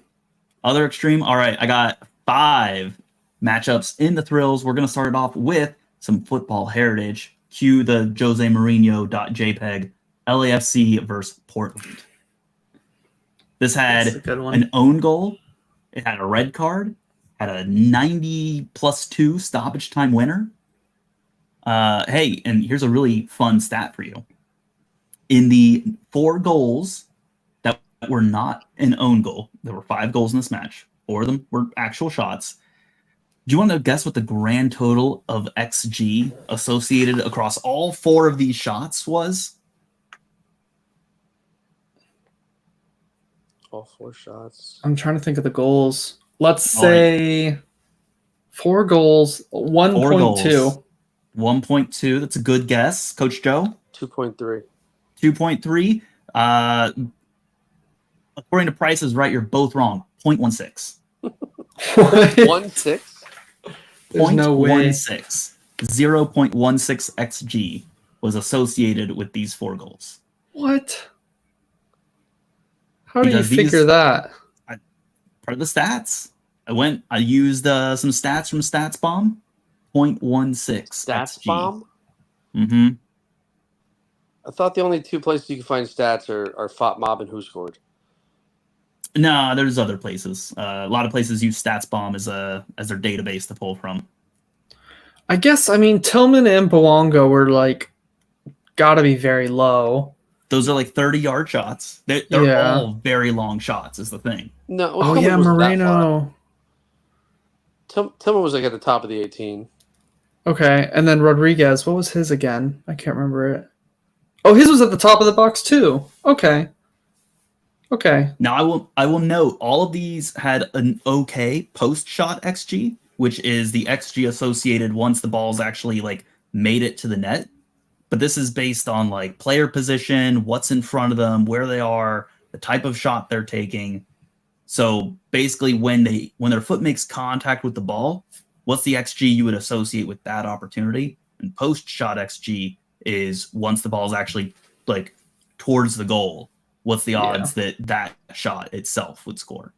But from a position and circumstance standpoint, 0.16. That's pretty crazy. From the game itself, LAFC had a pretty strong first half, but for me, Portland were on their way to winning this match until the red card. The 2 goals were clinical, got them right back in at 2-2, and I'm sitting there thinking, oh my gosh, they're about to do the comeback away from home. And then Chara had to get the red card. Just really stupid from him. No reason to get it in that situation at the halfway line even. Okay, I get it if you're, stopping a counterattack to get to goal and you're trying to stop the goal. I get it. But just a really dumb moment from Diego Chara. As much as it may have been a dumb moment from Chara, but I do agree with you that it was a unnecessary and challenge. But I do think it was savvy veteran game play from the attacker who got fouled, because after he got past Chara, he made his run diagonally into Chara's path, which then made it look amplified as to the amount of contact and him going down. So it was definitely savvy gamesmanship going on there, but it was definitely the challenge was unnecessary. It wasn't it wasn't like a dangerous, like all-out counterattack going on. He did not need to make that challenge in that moment. I agree with that. I would even speculate that maybe he may have even forgotten that he was on a yellow previously. Could be. But, It did look that bad. Yeah. Even though the first yellow came 4 minutes previous. Yeah. That Bouanga winner. Just Yeah, after Beautiful. a slow start, Boanga's really found the flair for the dramatic as of the past few weeks. oh yeah. I think it was Bouanga as well who one of his goal celebrations was like going to the phone and like taking a video on the field from either someone's phone or maybe like a media or like press person's phone. But Mm-hmm. yeah, it's just look, I love seeing fun celebrations. I still think the Jovic celebration where he jumps into the stands and chugs a fan's beer is still like an all-timer for me, but Oh you know, we love a good celebration. So, I mean, after him winning the Golden Boot last year, and I obviously had the slow start, but now he's picking it up. Does Bouanga feel inevitable at this point? Like, is it like is he gotten to the point where, like, not questioning like is he going to score today, but more like when is he going to score today?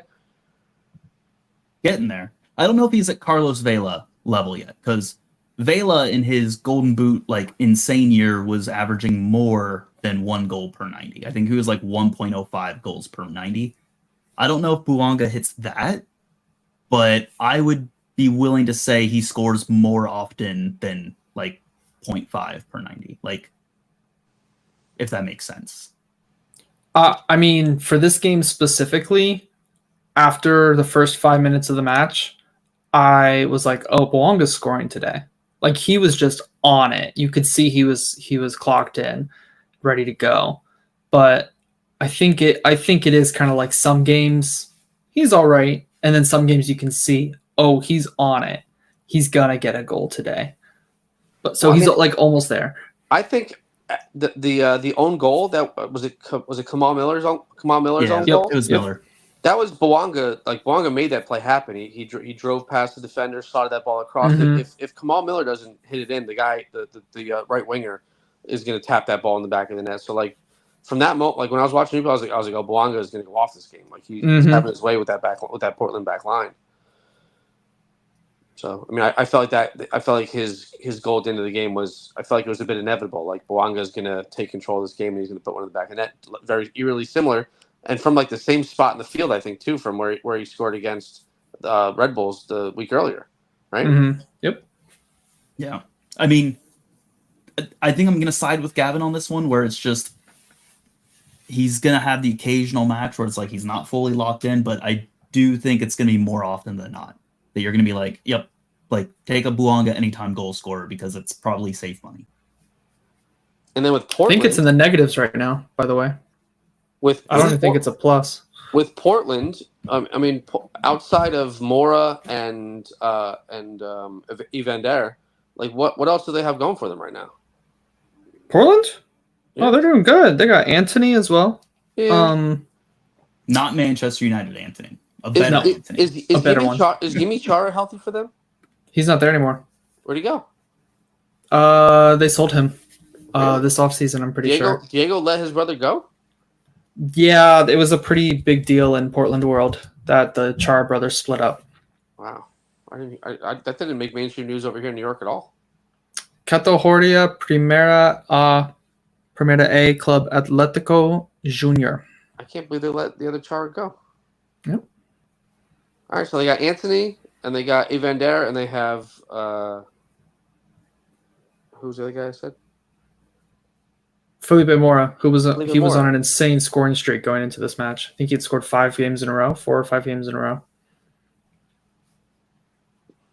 I mean, I can only speak about. I mean, obviously this game, but like I watched them play live when they played New York City at Yankee, and I mean it took a Evander Golazo for them to get past a at that time struggling NYCFC. Yeah, I made some money on that match. I'm not really too impressed with Portland so far this season, but I mean, I guess other people are higher on them. I'm higher on them, but they are just so like hot and cold. Like offensively, they're good, and defensively, they're bad. They're shipping goals. And so like for me, they're almost a lock every week to hit like over 2.5 on the goals. And I think recently they've been hitting that pretty consistently. The last time they didn't hit over 2.5 was week 4. Any team that is starting former NYCFC fullback Eric Miller as a starting fullback, their defense is not in a good shape. In good shape. That poor guy. You guys hated him. And I'm pretty sure didn't he play for Nashville? He did. And I'm pretty Nashville hated him too. Like poor guy. Okay, that was a fun one. Yeah. Look, Portland's fun to watch because there's lots of goals. Yeah. We're gonna move on to another thriller, and I put this in a thriller, and I think I got oversold by Joe, but it's the comeback, the 2-goal comeback for NYCFC versus Charlotte. Gavin, I know you love to say Yankee Stadium tax. Joe, walk us through this match and why it's actually a thriller, because to your point, I know you posted this earlier today, this is 3 matches in a row that they have a W next to their name. Yeah, so the vibes have definitely changed if you guys don't know, we are currently in the tail end of a 5-game home streak. Now, by home, we put home in quotations because we have multiple stadiums that we play at. So we're kind of doing this hopscotch thing with every other week we're changing stadiums, which is fantastic for the fans because we actually have to like look at this kid like, oh, where are we this week? I don't want to show up the wrong stadium on the wrong day. So our fortunes have changed a little bit. We were definitely went through a rough stretch at the start of the season. We had a couple of away games against some very formidable opponents in Charlotte and St. Louis. And then coming into this game, we had previously never beaten Charlotte. We had played them down in Charlotte and lost. We had played them at Red Bull Arena and lost. We had played them at Citi Field and drew, I believe. But we had never gotten a positive, what would be deemed a positive 3-point result against Charlotte before. It kind of felt like they had our number. We can never kind of get the win. But also caveat is that previously Charlotte has had pretty decent attackers, and they kind of just seemingly got rid of all of them before the start of the season. They got rid of Swiderski and who's the other? Was there another Polish guy they had? Was it Józwiak or who was the other Charlotte guy? Mm-hmm. Yep. So they decided to get rid of all of their offensive talent. I don't understand that. It's a bold, strange move to make. Coach Joe, they kept Enzo Capetti. Yeah, but they don't like him. Sorry. Did you say offensive talent? Yeah. So going into this game, we were like, okay, we Charlotte got the doors beat off of them, the bricks beat off of them the previous week against was it Portland? Did Portland beat them 3-0 last week? Now you've got me wondering. Oh my gosh. No. Gavin, you're our stats Minnesota. guy. Minnesota. A Reynoso list Minnesota beat Charlotte 3-0. So I mean they're coming in licking their wounds. So we're like, okay, this should be an easy result. And then the game starts, and 3 minutes into the match, our designated player center back, Thiago Martins, decides to backheel a cross that comes in and backheels it directly to the Charlotte left winger who buries it in the back of the net 3 minutes into the game. And there's like an audible gasp from the Yankee Stadium faithful. Like the air, we got sucker punch. We got the air knocked out of us because we expected to come into this game after posting back-to-back clean sheets, 2-0 the last 2 games. To give up a goal in the 3rd minute was kind of a sucker punch. And then the fear kind of strikes in that because the DNA of NYCFC for the past couple seasons has been that we don't play well from behind. And if we can see the first goal, we are not getting a result. And I think that there was a statistic up until the Toronto game a couple weeks ago. We hadn't won a game where we did not score first in like 2 years, I think. So we got that result against Toronto early in the season. So now it kind of like it creeps in like, okay, hey, like let's see what these guys are made of. Let's see what their fortitude is to be able to fight back into this game because, I mean, all too often I've seen games happen where the team scores in the third minute, bunkers down, and gets out of there, the 1-0 win, and nothing happens the rest of the game except for a goal in the third minute. And you feel like you want your money back because why did I bother coming to this game if I watched a goal in the third minute and then nothing happened for the rest of the game? So NYCFC, although we get scored on, we finished out the half very well. We ended up getting a goal from first goal of the season from Keaton Parks off of a set piece from like just inside of the half line into the attacking zone. Service, I believe, was from Julian Fernandez, who's been a bright spot so far this season. He's scored a couple injury time bangers the past couple weeks. So our 6'3" number 8 got his head on a ball in the box. So that drew us level at half. And once we drew level, we were a little more. We felt it was a little more positive that we were going to get out of there with either a draw or a win. The rest of the game, NYCFC, I felt dominated the run of play. And I guess the reason why Russell put this into the thrill, or was this the thrill category? This is was a thriller, yeah. Because Santiago Rodriguez, who's another one of our recently upgraded to DP contract players, has the ball on the touchline and pings in a relatively lofted, innocuous cross, which kind of gets by the Charlotte defense, and a player, Alonso Martinez, who hasn't really gotten a lot of minutes this year, kind of just right place, right time, gets on the end of it and knocks it in the back of the net. The goalkeeper is frozen. He doesn't even make a real attempt to make a save. And this is in 90+4, I think. So the stadium erupts and goes into an absolute frenzy. I don't know if you guys had a chance to watch this game, but right after the goal is scored, two people from the stands who are definitely together, they're wearing like the same thing, some purple sweatsuit. They decide to rush the pitch and are running in the direction of the corner flag where the players were celebrating, and NYPD along with Yankee Stadium security just absolutely lay the wood to one of the kids running on the pitch. Just absolutely smoke them, hit stick them like they're playing Madden. So we haven't seen that a lot. There aren't a lot of people brave enough to rush the pitch at Yankee Stadium or Citi Field and test NYCFC's fleet of footness and being able to hawk them down like that. But after that goal is scored, and then after that goal is scored, then our DP center back gets elbowed in the jaw and gets knocked unconscious for a brief spell. So that was super scary. And then we got to use, because he got hit in the head, we got to use the I guess recently allowed fourth window of substitutions to make a fifth sub. Concussion sub.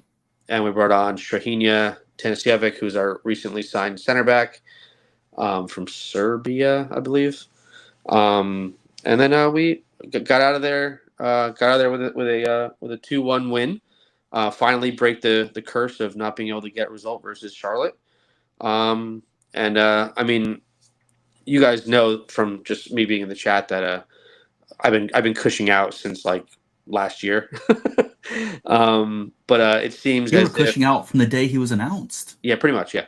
It seems as if for right now, his seat is definitely cooled off significantly, with him getting 3 wins and 1 draw through 4 games in this home stretch, with a date with Colorado this weekend. But I wouldn't say he's out of the woods yet, at least in the fans' eyes, because it's all like you guys say Yankee Stadium tax, which is, I mean, it's true. It's hard. It's hard for teams to come into Yankee or City and get a result against New York City. I mean, you can practice all you want on smaller field dimensions, but I mean, we play on it week in, week out. We practice I'm assuming in the same dimensions out at the training facility. It's hard to come into Yankee City and get a result against this team, no matter how bad we're playing at the moment. It's still difficult. But the true gauge is going to be, can Nick get results on the road? And it's difficult in this league to get results on the road as it is. But Nick hasn't shown that he possesses the capability to properly motivate or properly have the tactics to get results on the road. So we will see soon. You said training facilities, and like I had this intrusive thought of like imagining NYCFC practicing at like local little league baseball fields. It's the actual hilarious thing is that right next to their training facility in Orangeburg, New York, is a little league baseball field. So. Of course. So you're saying there's a chance. All right. Well, I'm going to move us on. We've got Austin versus the LA Galaxy coming up next. The upset that almost nobody saw coming. I'm not sure Austin fans even saw it coming, but hey, Gavin, Joe, I'm going to throw your way a thought here. Alexander Ring masterclass. He was involved in both goals. That's impressive in and of itself. He was 3 for 3 on long passes, which are categorized as 30-plus yard passes. Similarly, 88% overall on passing just in general. That's a solid match from a defensive mid. I mean, you don't have to sub me in Alex Ring. I watched Alex Ring play for New York City. I love that guy. I love him. Like he is the epitome of what you want in an 8'6" player. He's toothy. He'll get stuck in. He plays with a chip on his shoulder. I mean, and his offensive prowess. He was so offensively inclined that Ronnie was played him as a left winger sometimes, like, which is like you wouldn't think that, but I mean, I don't know if that is if that shows you how well Alex Ring can play offense or how tactically inept Ronnie Dyla is, but yeah, Alex Ring he can ball. Yeah. Hey, let me just put it this way. There's a reason I didn't cite his defensive metrics in this match. I mean, yeah. So no defensive match. No. So the assist that he got, or one of the assists that he got, the one where he played the long ball into and the guy scored. That's the tackle he made to win that ball and then play was pristine. It's a good tackle. He had a couple good tackles. He also got dribbled by quite a number of times. He's old. He's like 30. He's over 33. He's over 30. Yeah. He's 33. Give him a 33 in like what 48 days or something. Give him a break. Overall, Austin were really good defensively in this match. It seems like they really focused on defense for LA Galaxy specifically, and it kind of shows in the numbers. Galaxy only posted 0.6 xG from whatever data source FBref uses. And that's their worst tally of the season. It's their lowest of the season. On the flip side, 0.6 xG is the best defensive performance for Austin. So this is definitely their best defensive performance of the season. Galaxy's worst offensive, so that has something to do with Austin. I just think they did a really good job of getting compact, sitting deep, not letting Galaxy get in behind them too often. Galaxy really didn't have too many clear-cut chances, and that was all down to Austin. Yeah. Is Austin figuring it out, or, is Josh Wolf still like he's on probation for Fraud Watch? Like he's not fully off it, but maybe he gets a little extra slack. Probation. They've got 4 wins in 5 games. Yeah, but what did they have in the 4 or 5 games prior to that? Yeah, the streak. 3 draws, 2 losses. Yeah. Yeah. But so Joveljic didn't play, right? No, he didn't, and Galaxy missed him. Yeah, that's a huge miss for them. He was scoring goals at a pretty insane clip prior, and I would argue to say that having Joveljic play is going to raise the level of the wingers, Peck and Painstill. Mm-hmm. So I would say that him not playing was a big miss and part of the reason why their offense struggled. I agree with that. That was another note I took down. And Miguel Berry up top just ain't it for any team in this league, clearly. But definitely not Galaxy. I would put Painstill, Peck, and Joveljic in the top top 5 of MLS front threes that you could Yeah. possibly have. Yep. I They've agree with been that. effective. Yeah. So, all right. Well, guys, if you don't have anything else, I think we have to address the elephant in the room, which is the next match here. Miami versus New England. We have to say the name that we try and not mention too often. Messi did have 2 goals and an assist in this match. Luis Suarez also had a goal in this match. I think you should start. I think you should start the other way around. What happened in the first minute of this match? Fair. Craziness away? from Yeah. the What back happened in the line. first minute? What happened in the first minute? Craziness from the back line. Just a disastrous start. Just a giveaway from the defender. New England Revolution get through, and I don't know what is Calendar doing. He's way off his line for no reason. Hot take, Calendar has at minimum regressed from prior year, and I think maybe even needs to be benched. It's close to that. No one good.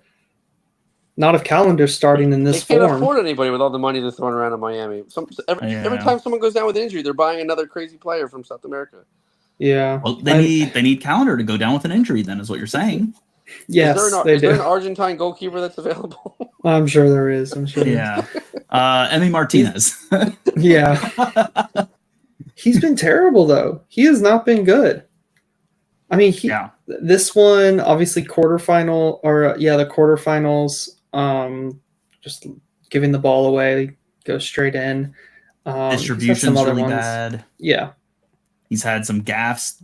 Just straight up hasn't saved shots that he would have saved in prior years. I don't want to pile on Calendar too much, but he's definitely been lacking. Whereas last year he kept them in matches. This year it's almost like he's doing all he can to get them out of matches. I want to steal a line from Extra Time. I feel like Calendar has regressed to the mean of performances. I feel like maybe he was outperforming his expectations last season, and this season he's kind of regressed to what he actually is, and is not performing at some all-world level that he was performing at, earning him U.S. men's national team call-ups last year. So, astute assessment. Those folks over at Extra Time. I could not have said it any better myself, unless I did say it prior to that. Definitely not men's national team. No, we do. I will say, like, Revolution stayed in this as long as they could. It felt. I mean, there was that news pregame. No, there was the news pregame that a couple of their players had food poisoning. Right. That triggered me to go all in on them this weekend, which paid off. Yeah. And so then New England Revolution start the game with the mistake, but eventually Miami picked away, got the first goal. But I think it's the second goal that really sucked the life out of the Revolution. I mean, that pass from Busquets, it took out like 5 or 6 defenders straight through the middle. And Messi's right there in front of goal. It's automatic every time, back of the net. I think as a Revs player on that pitch, you're like, what can we do? What can we do? Like, nothing. We were perfectly set up defensively, and they found the little tiny gap, and we're down 2-1. I think that was just it for them. They just that comes down to coaching, if you ask me. Coaching? I think that just comes down to sheer brilliance from Busquets and a feeling of hopelessness while the team is playing poorly. But where does that feeling of hopelessness come from? I think, tone to the top on this one, like, that's a coach's job to be like, guys, this is going to be really hard. And if they come back and they peg us back a goal and we go level, don't drop your heads. Like, being proactive. Like, this is it's still a team with Messi, Busquets, eventually, Luis Suarez. We can say like it's, retirement FC and all that, but I mean, these guys were world beaters for ages. Like, they're still good players. Yeah, I feel icky saying that. We've got a correspondence corner here from Matt Glenn.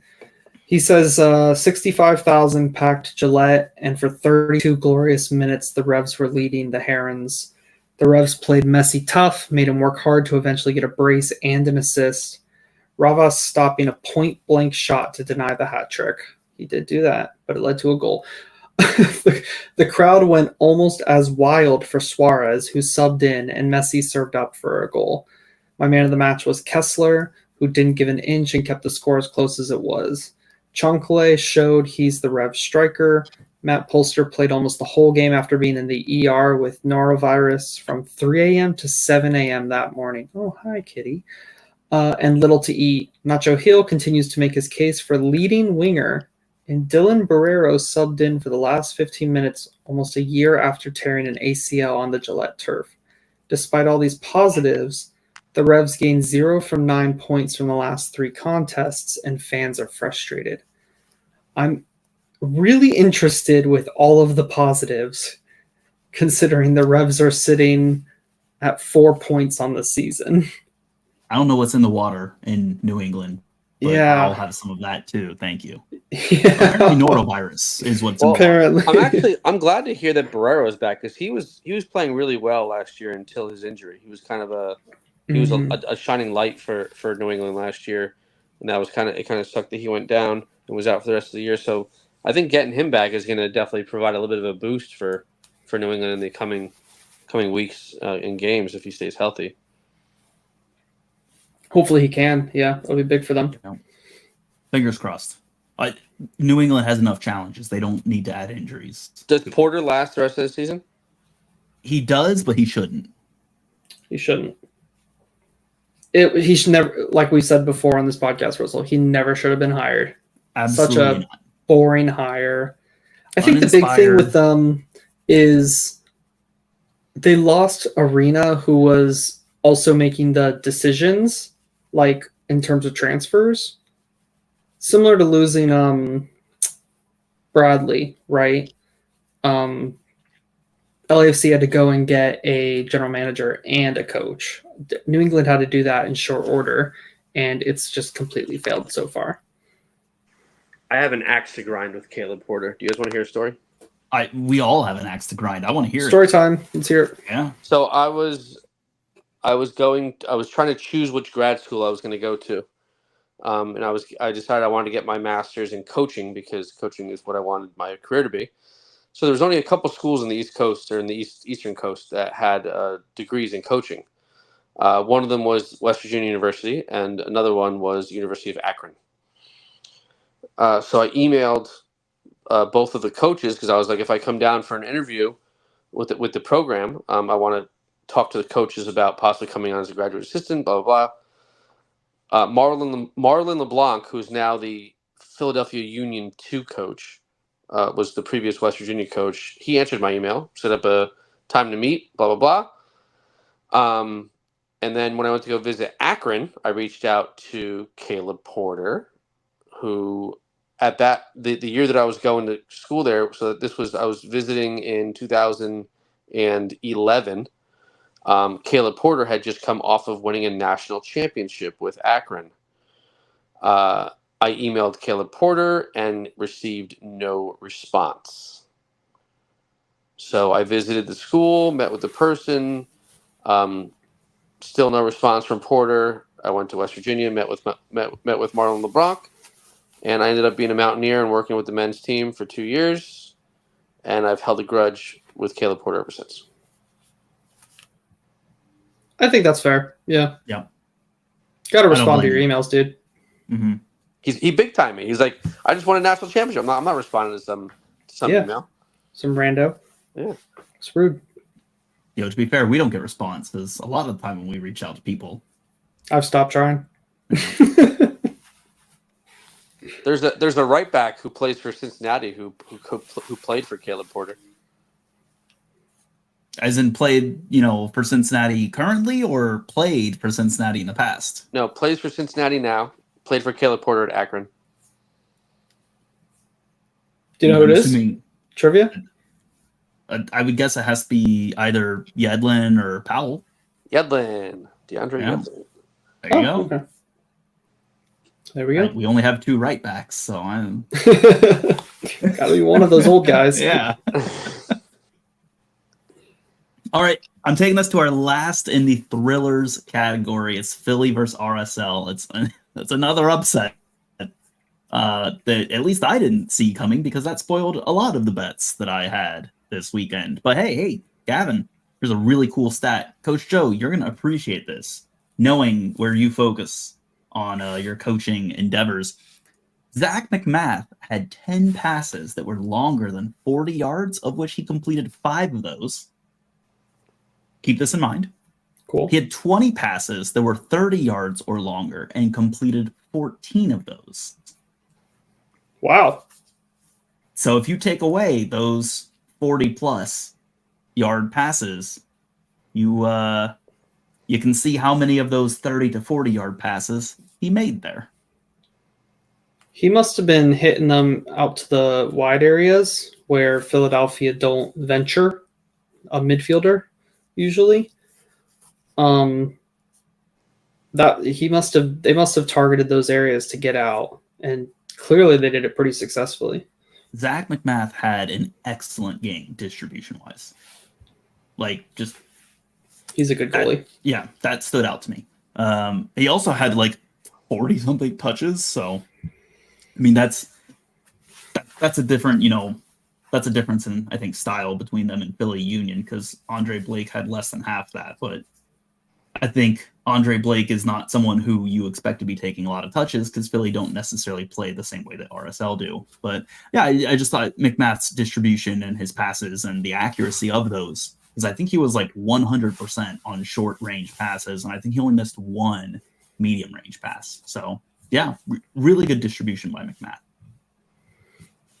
I can't believe McMath's career has gone the way that it has. Just like a perennial backup until he finally landed a starting spot. Well, not even that, because he was a starter in Philadelphia early on in his career, and he was pretty good prior to them drafting Andre Blake, and then he left Philadelphia, and I think did he bounce around from Colorado to Real Salt Lake, right? I think he was just backup in RSL. I can't imagine he was doing much with Colorado, because didn't they have Yarborough for ages? No, I feel like Yarborough just got to the league recently. McMath's been playing in the MLS since 2000. Oh, you're right. Okay, so 12? 2011 with Philly, and then he went to Rapids on loan, joined Rapids, was kind of iffy with them, played maybe between the 4 seasons he was there, he played 28 games. He played just about a season's worth. Not quite. Oh, went to Vancouver. Was he backing up Tim Howard? Oh yeah, that would have been about the time, right? Mm-hmm. 2015, 2016, 2017, 2018. And then Vancouver he had a stint with, and then he went to RSL. Yeah, so he's kind of like a career MLS journeyman, but he's a good keeper. Yeah. And he's really struggled to land the starting spot. He's not out and out starter ever. Which is weird. There were 2 players from early Philadelphia Union that I thought were destined for greatness. It was Zach McMath and McInerney. Jack Mack. Mm-hmm. You guys remember Jack Mack back in the early 2010, 11, 12 area? Jack Mack was. I've heard about him. I didn't watch him. Little striker, just American kid. He ended up. After he bounced around MLS a little bit, and then he ended up in the Oakland Roots for a while, and then I think he retired. But Jack Mack and Zach McMath, I thought were destined for greatness in MLS. Hey, Zach McMath still has a chance. Yeah, I guess keepers do tend to peak later. So, shall we talk about the other keeper real quick? Yeah, we can talk about Andre Blake for a hot second. What do you want to talk about, Gavin? Is there anything that jumps out to you about Andre Blake? Letting in a ball that came right at him. Well, that jumps out. I guess. Yeah, the ball apparently jumps out too. But yeah. Unfortunately for him, and for Philadelphia. He hasn't been great this season. We've had a couple goalkeepers around the league that have had some rough starts. Hasn't he been injured? He Yeah. had like he's never really been back to seemingly like 100% after the injury, because I remember like last season they for a while didn't even have him taking goal kicks. Like he would set the ball down and they would have another, like a center back take the kick for him, and like ever since that injury he's just not been all the way back to it. Wasn't he injured last season too for a little while? Yeah, I think that was like it was last season, and then like they eased him in, and yeah, I mean he's just. I felt like whatever backup goalkeeper they had, like he was having like routine howlers, like letting in super soft goals. Whatever backup they had. Yeah, that tracks. Who was their backup? Like that tells me that's how poorly I remember their backup, because I don't even remember who it was. I'm just like they had a backup. Couldn't tell you anything about them. They had It wasn't Zach McMath, I'll tell you that. He used to be an Orlando City goalkeeper. I think he either won goalkeeper of the year or was in the final 3. What's his name?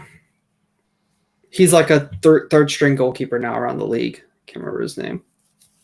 Is he the guy who went to LAFC and then he was the keeper there when Union? You're thinking about John McCarthy?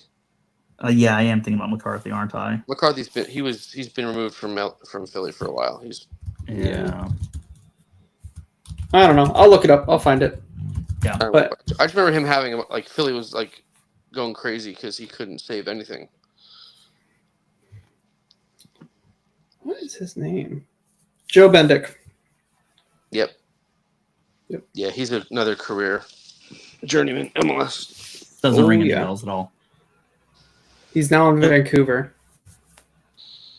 I mean, he's sitting behind Takuaka, who. He's not a starter. He's not a starter. Yeah, no, I mean Takuaka is like I think a very solidly average MLS keeper, and I wish he was like slightly above that, because I like Takuaka. He just like has random moments of brilliance, and then like also random moments of not brilliance. Like in this game as well. Yeah.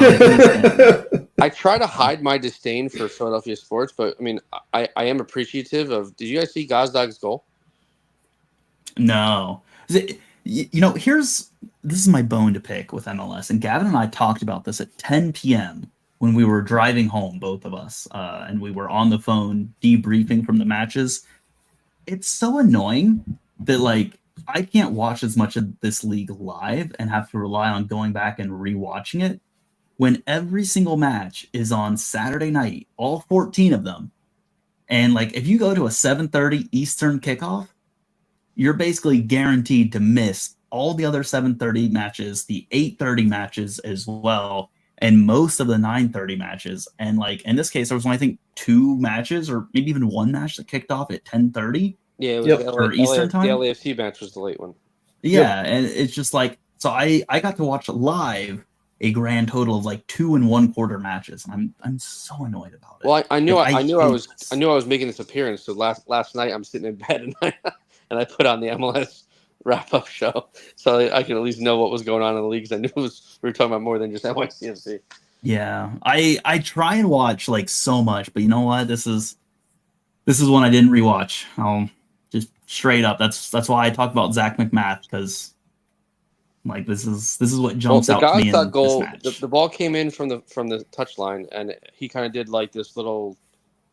I guess it was like a back heel type goal in the back of the net. It was pretty cheeky, but they played RSL, right? It was Philly RSL. Yep. The RSL goal was I think I'm talking about the right game. This was a goal where he scored it from outside, like just absolute missile to the far post. The winner. Yep. Yeah, that was insane. Insane. Goal's insane. Yep. First loss of the season for Philly overall. Which is insane. In MLS. It is insane. I can't believe it took them this long to lose. They've been getting a lot of draws, right? Well, they have been, yeah. Yep. But I mean, RSL, I think we need to give them some props. They're in some serious form right now. Gavin, would you say you want to give RSL their flowers? Cup contender form. Okay. Away to Vancouver, 2-1. Home against St. Louis, 3-1. Away to Minnesota, 1-1. 0-0 draw, home against Columbus, 0-0. At Chicago, 4-0. At Philadelphia, 2-1. Like, they are just taking care of business. They are. Taking care of business. Well, are they taking care of business because Chicho Rongo is playing out of his skull though? It's just the whole squad, really. Like, Chicho Rongo is putting the ball in the net. Not just Chicho? I'm sure it's not just Chicho, but he's contributing. He's a threat up top. Is he leading the Golden Boot race? Yeah. Mm-mm. No, it's Suarez, and I think Messi is now. And then who's right behind him? Who's in third? Who's the Golden Boot leader? Not somebody on Miami. I don't know the answer. It must be Chicho then. You were confident. Chicho Arango is on 8 goals. He's 1 goal behind Messi. Yeah, Hey. no, I'm not saying he's doing bad, but like Gavin, the squad is doing good. Gavin, we just said Chicho Arango on 8 goals. He's 1 goal behind Messi. Do you know who leads the league in assists right now? Is it Chicho? It's a 3-way tie of Chicho, Laud, and Messi. Laud. Mm-hmm. Yeah. Dang. But point He being, didn't even start the season. some might say that Chicho right now is a Messi level talent. I didn't realize he was popping off that much. Yeah. I knew he was playing well, but damn. Okay, Like fair enough. he's playing at an MLS MVP caliber right now. Mhm. And I don't know if he can maintain that. Who knows? But we got to enjoy it while it lasts. I don't think he can, personally. And that's just because I have skepticism about RSL's sustainability through a whole season, because they've never shown sustainability through a whole season, but we'll see. This year's the year, I'm telling you. It's Vancouver's year, for the record. Is that where All we're going next? Well, we're going to go to the chills next, which is our final category. In this case, chills is I'm chilling. I'm not ready to move in one direction or the other on this one. I think there is either an equilibrium that's currently been reached, or there's just not enough information for you to make a decision. So, Orlando versus Toronto is where we're going to start, though. Gavin, would you like to talk about Orlando versus Toronto, or would you like to just move on right now? I would not like to talk about it. I'll be brief. Orlando had a lot of chances in this match. We clearly identified something with Toronto and their back line that they couldn't cope with balls over the top, and we were just cooking them on those. But when it came to that final action in that transition moment, we were just too poor. Bad second or third touch, balls running out of play, poor crosses on the touch line, straight to the goalkeeper, just anything you could think of. Just we were getting balls over the top, we were getting behind them, and we just couldn't put it all together. We eventually do put it all together. We get a goal, and then we get a second goal that Duncan McGuire really should have stayed onside for. He's looking across the line, strays offside, and if that goal counts, if he stays onside, it's game over. We were running away with the game. But that was kind of the sliding doors. It gets called offside. We go into halftime 1-0. Second half, we're doing pretty good. Toronto haven't threatened us really at all. And Duncan McGuire comes off 58th minute for no reason. It's either like 58th or 62nd or whatever. It's early on. He had been our most dangerous player the whole game, and we take him off for Luis Muriel, who we're trying to make work because we know we're losing Duncan, and Muriel's a DP signing, but he just hasn't worked for us yet this season. And we had no threat offensively. Like, as soon as Duncan came out, we had no more of those runs in behind that were threatening Toronto and keeping them back. And I think Herdman realized that pretty quickly, and he just put on attackers, and they were just overwhelming us. And eventually they get the equalizer, 87th minute. But it had been coming. Like, Toronto had been the way better team in the second half ever since Duncan came off. And that's like the point for me. That's the flashpoint where the game turned. And then Bernadeschi just completely roasted our left back, Kyle Smith. Just took him for a walk, man. He just took him all the way down the field, cut inside, cut back, cut inside. I mean, just destroyed him. Back post cross, header, goal. And we lose the game. It's our second home game this season already that we've lost the game with a goal coming after the 85th minute.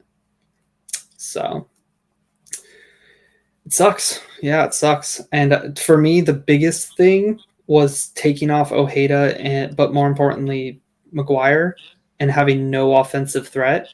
And Toronto could just not even think about defense for 20 plus minutes. Really frustrating. Good on Herdman to identify that, though, I will say. Like, props to them.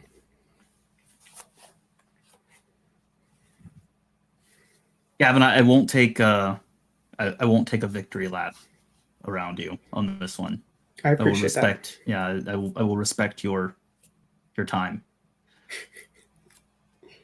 Coach Joe, do you have anything you want to add in here? Otherwise, I'm going to move us right on and get us out of Gavin's own personal purgatory here.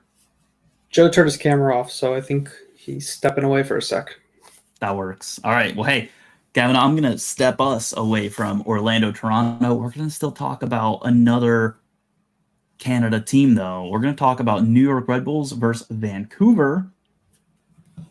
Oh, we lost Joe altogether, by the way. We lost Joe altogether. That's all right. Well, hey, if Joe doesn't come back, just a reminder, you can find Coach Joe on social media at Coach Joe. Gavin, I will volunteer to put his Twitter handle /X handle in the episode description. Okay. Excellent work, Gavin. Hey, and New York Red Bull versus Toronto. This ends in a draw. I think this is what keeps me in kind of like I'm not making any movement or changes on this one. Vancouver gets out ahead early on. I feel very positive because I'm like, Vancouver winning would be great just for my personal mental state, because I enjoy watching Vancouver, and I enjoy even more watching New York Red Bulls lose because they are very good this year, and I don't want to be anywhere near them in the standings. Anyways, ends in a draw. Both teams quite good, all in all. I mean, that's no notes on this one. Vancouver are a really good team. New York Red Bulls, it pains me to say, are a really good team. There's not a better team in this match.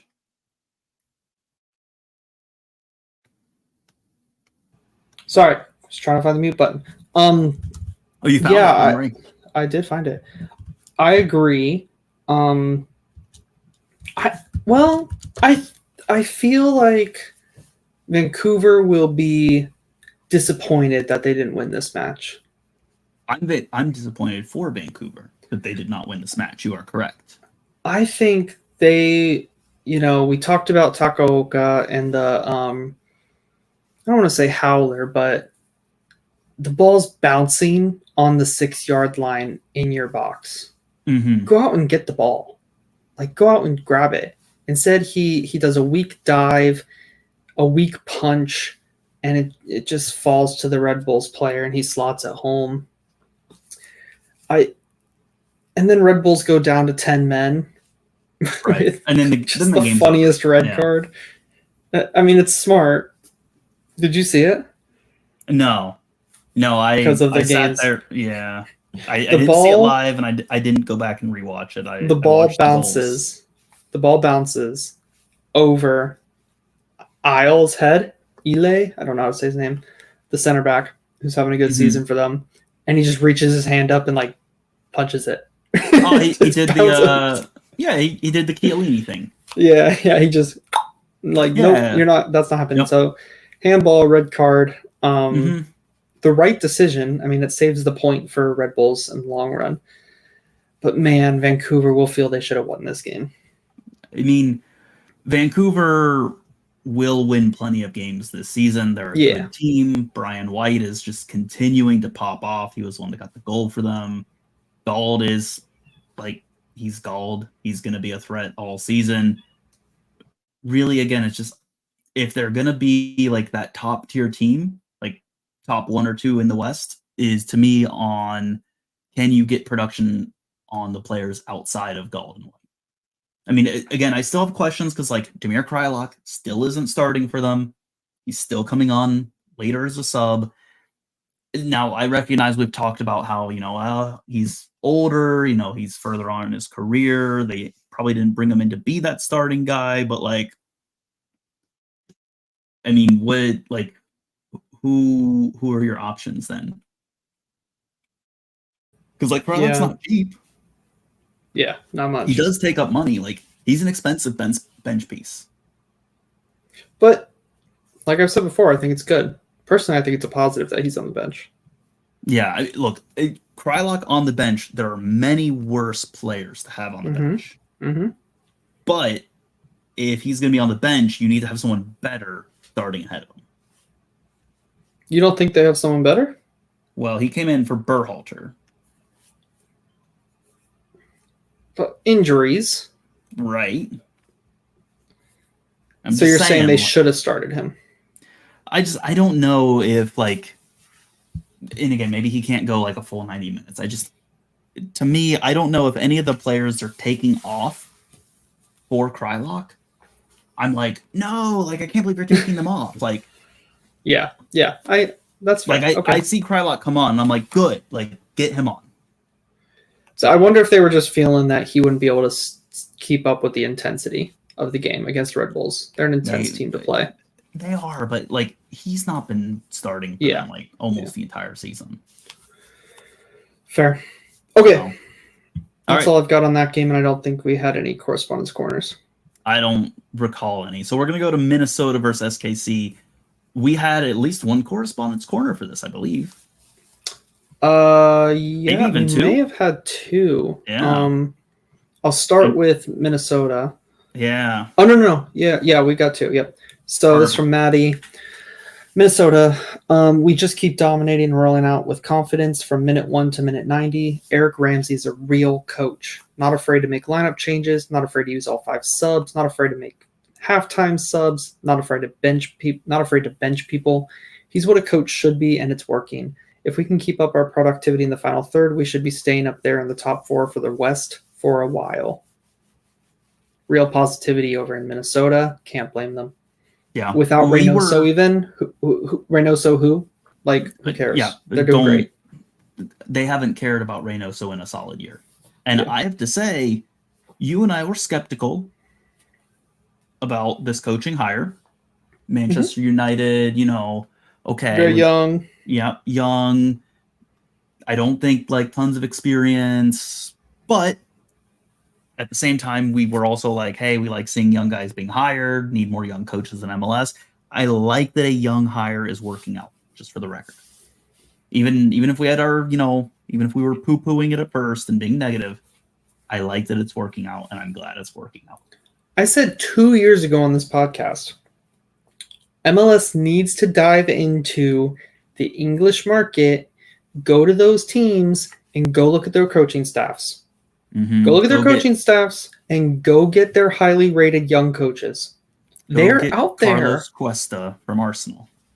I think he's going to Norwich. But yeah, those types of coaches, like Liverpool have an assistant coach.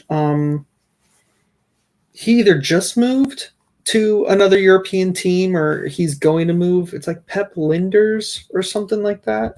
Dang, that first name puts him in good company. Pepin Linders. He is he's still assistant manager of Liverpool. For now. I think he's going to be moving soon. But he's another like highly rated assistant coaching staff type coach who he's only 41. He's going to have aspirations to be a head coach. And like we should be all over that. All over that. And it's or not. That's a way this league can grow is, okay, we're starting to bring in good talent on the field. We need to start upping our talent off the field. Caleb Porter hires have to stop. Full stop. They no more. Caleb more. Porter hires can be great if you're bringing them in as assistants to a young head coach. Yes. Guys who know the league, have been around the league for a while, can help them transition, understand the culture and the unique challenges, and you let the tactics and the motivation and the energy and all that come with the young guy. I don't think Caleb Porter's that old either, but you know. Yeah. Hey, Gavin, do you have anything to say on SKC before I realistically I had a lot of really nice things to say about Minnesota. Maddie hit on all of it. I don't know if Travis sent us a corner. Travis sent us one. Yeah. He said another game where the other team tried harder and probably deserved the win. Kari Shelton made his return to the field and was okay, but never good. That's pretty Kari Shelton of him. Willie Agata showed his lack of technical skills in front of goal, and our defense has holes. I feel like the Western Conference has a higher quality than it's often given credit for, and I'm ready for another defiant Vermees speech as we limp our way into the bottom half of the playoffs. On the positive side, Alan Polito scored his second goal in 2 weeks, and this has historically been when he starts putting up numbers. I hope he Alan puts Polito, up anytime goal scorer next week? No, No, not a chance. Mm-mm. Aren't they home? Oh, are they? They're away against RSL, aren't they? Who are they playing? Yeah, so I'm not taking an Alan Polito anytime goal scorer. You'll catch me on a Chicho Arango or a Lionel Messi anytime goal scorer before an Alan Polito goal scorer. Should you do a 3-leg Messi, Arango, Boanga? Dude, that would be That'd be unbelievable. That's like the people who bet like $5 on 6 home runs in MLB and be like, I can retire if I hit on this. That should Never be a thing, happens. though. Yeah. Never happens.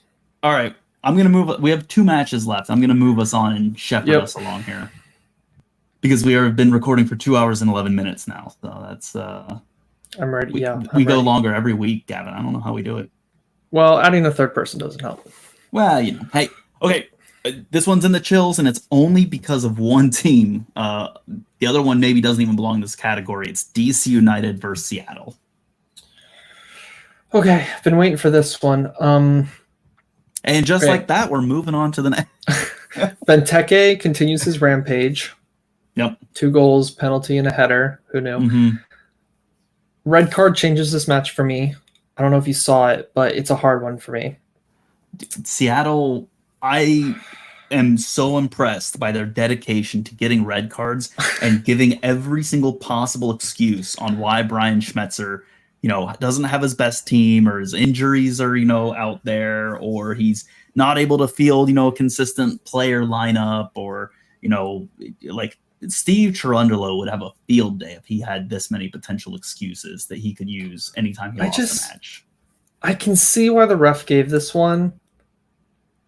I would have liked to see it be a yellow, though.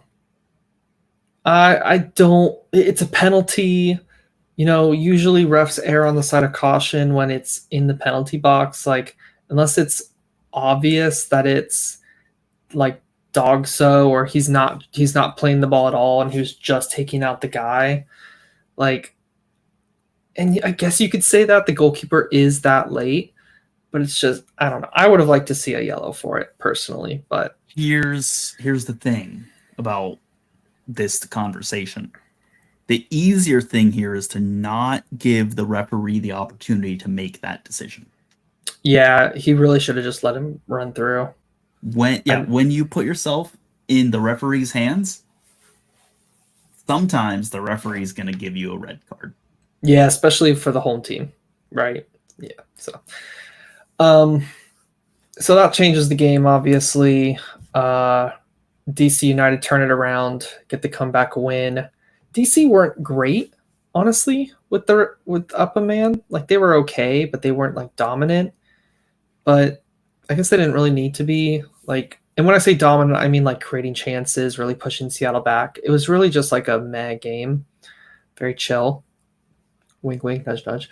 Yeah. Seattle's only chances were on set pieces the rest of the game. So it really was just like DC keeping the ball, trying to unpick the lock. Seattle just in their defensive shape. It's very similar to Dallas, Houston. Yeah, That sort of game. This match didn't move the needle for me. Like I We didn't do learn have- anything. Nothing. Yeah. We do have a comment from Alex, who always drops in. Thanks for coming, Alex, every week. He said, last week was my last straw with the Sounders. Brian said that there will be big changes. So far, it's the same tactics and same lineup formation. I am done with Brian. Sad day. Sad day. Sad day. But I think it's been coming. Yep. All right, you're our last match. I feel mildly bad that that Alex was the second to last match for us to talk about for Sounders. It's okay. We'll do them All right. earlier next time. We will. Hey, Cincinnati versus Colorado, our final match. I'm not ready to make a decision on Cincinnati. My big question is, are Cincinnati back? I'm not ready to say that they're back yet. Just full stop. I'm not ready to say that they're back. I still have questions like, did the midfield look better? Yes. Is Aaron Bupenza still a bench player? Because apparently he can't be trusted to start a match and his teammates don't seem to want to play with him or play nice in the sandbox. Apparently also yes. Yuya Kubo and Corey Baird was starting this match, and Corey Baird as a starting player is a decision that I think we have discussed multiple times on this podcast. So, yeah, I mean, my only other thing that I want to throw out here is like my shining beacon of joy. You know how we talked about shot creating actions earlier? Colorado Rapids had 15 as an entire team across the span of that match. Lucho Acosta had 14 in. Yeah. Nice. Now, to be fair, 15 isn't like nothing, right? Like anywhere in like the teens to low 20s is very like normal, I would say, from looking like even just across the whole league this week. Like 15, it does not make them the worst. It does not make them the best. It puts them like kind of, middle-ish. That tells like Lucho at 14 shot creating actions individually is unbelievable. Oh yeah. Like, yep. He continues to be just a really exciting, cool player. There's a reason he was MVP. Yeah, if Cincinnati can ever get things figured out, whether it be offensively or in the midfield or ways to, make those shot creating actions more useful, where it puts players in a position to actually take a shot that's more than just like a kick right at the keeper or, through three guys and then still at the keeper, then Cincinnati will be almost certainly a top 4 team in the East, if not top 4 in the league. But they're not there yet. So still questions to answer there. From the Colorado side of things, I mean, they were composed enough. I mean, they got a goal. They were down at one point 2-0. And, they still managed to find a way back into it. They make it nervy, but I mean, Cincinnati was pretty in control. Rapids did a very good job from watching the match of not allowing tons of great opportunities for Cincinnati, but they didn't create much either. Like, there might have been 2 good chances this match. They converted one of them. That's the odds. That's the margins in this sport. Anything else on that one? I've got nothing. No, I'm also mentally worn out. I like saving us for last because I feel like I can get away with not saying as much and not being as insightful. This was great. Big fan. Okay. Huge, we do have a correspondent corner from Tyler for St. Louis who had a bye this week. Yes. So he just says this. We won't spend too much time on it. He said, we had a bye week in which Celio Pompeu got a contract extension. Yay. So in lieu of a game to comment on, I'll share a fun fact for no particular reason. He says, did you know Indy 11 has a proud grassroots culture best exemplified and often led by the Brickyard Battalion, who were instrumental in bringing professional soccer to Indianapolis in 2013? The supporter group is extremely well organized and serves as the heartbeat of soccer culture in the community. It will continue to be a vital part of Indianapolis for years to come and it behooves any soccer project thinking about Indiana to work with them, not in spite of them. Just a random fun fact for your your Monday or your Tuesday when I like post that this. fun fact. That's a really fun fact. I enjoy that. Yeah. So hey, Gavin, as always, do you want to throw money into a fire real quick? yeah, let's do it. I'm still 0 for 10 or 0 for 9 or whatever. Well, I'm 1 for 9 or 1 for 10 or whatever it is. So, still with a huge, enormous lead. Gavin, I'll go first. I'm doing something I don't think I've ever done. I've got 3 away legs that I'm picking. Okay. I'm taking Cincinnati over Orlando. Not happening. Extremely safe because you said it wasn't happening for Toronto over Orlando. Yeah, I know. I'm taking LA Galaxy over the Sounders. Okay. Lost to Austin. I think they're going to be looking for revenge. And I'm not convinced that the Sounders are going to do anything to improve. Mm-hmm. And then finally, this is the one that makes me nervous. I'm taking Minnesota over Atlanta. I have no faith in Atlanta, and Minnesota, the vibes are immaculate right now.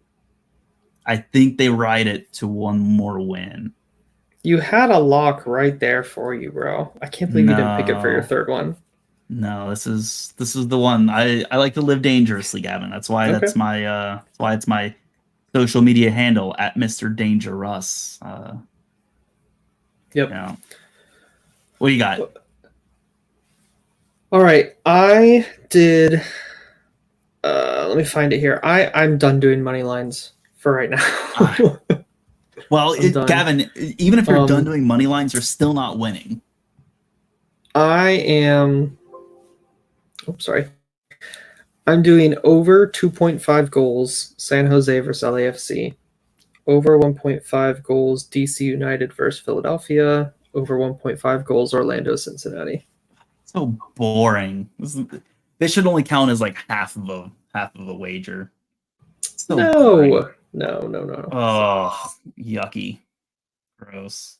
I don't like it. You're no fun. Well, my AirPods just died. That's how long we've been going, so I think we should call it a night. I guess we can call it a night, Gavin. Well, all right. In that case, Gavin, I'm going to mute you so that I can outro us as normal.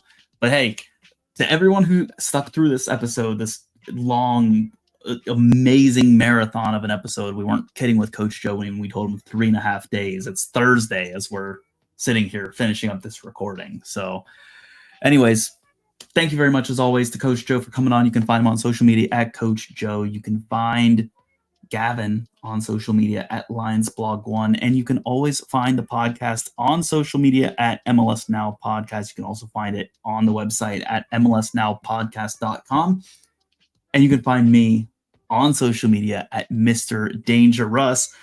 Folks, thank you very much, as always, for sticking with us. We appreciate all your love, all your support. We hope that you enjoyed the new format. If you did enjoy it, let us know. If you hated it and you want to see it go away, let us know that as well. We won't be offended.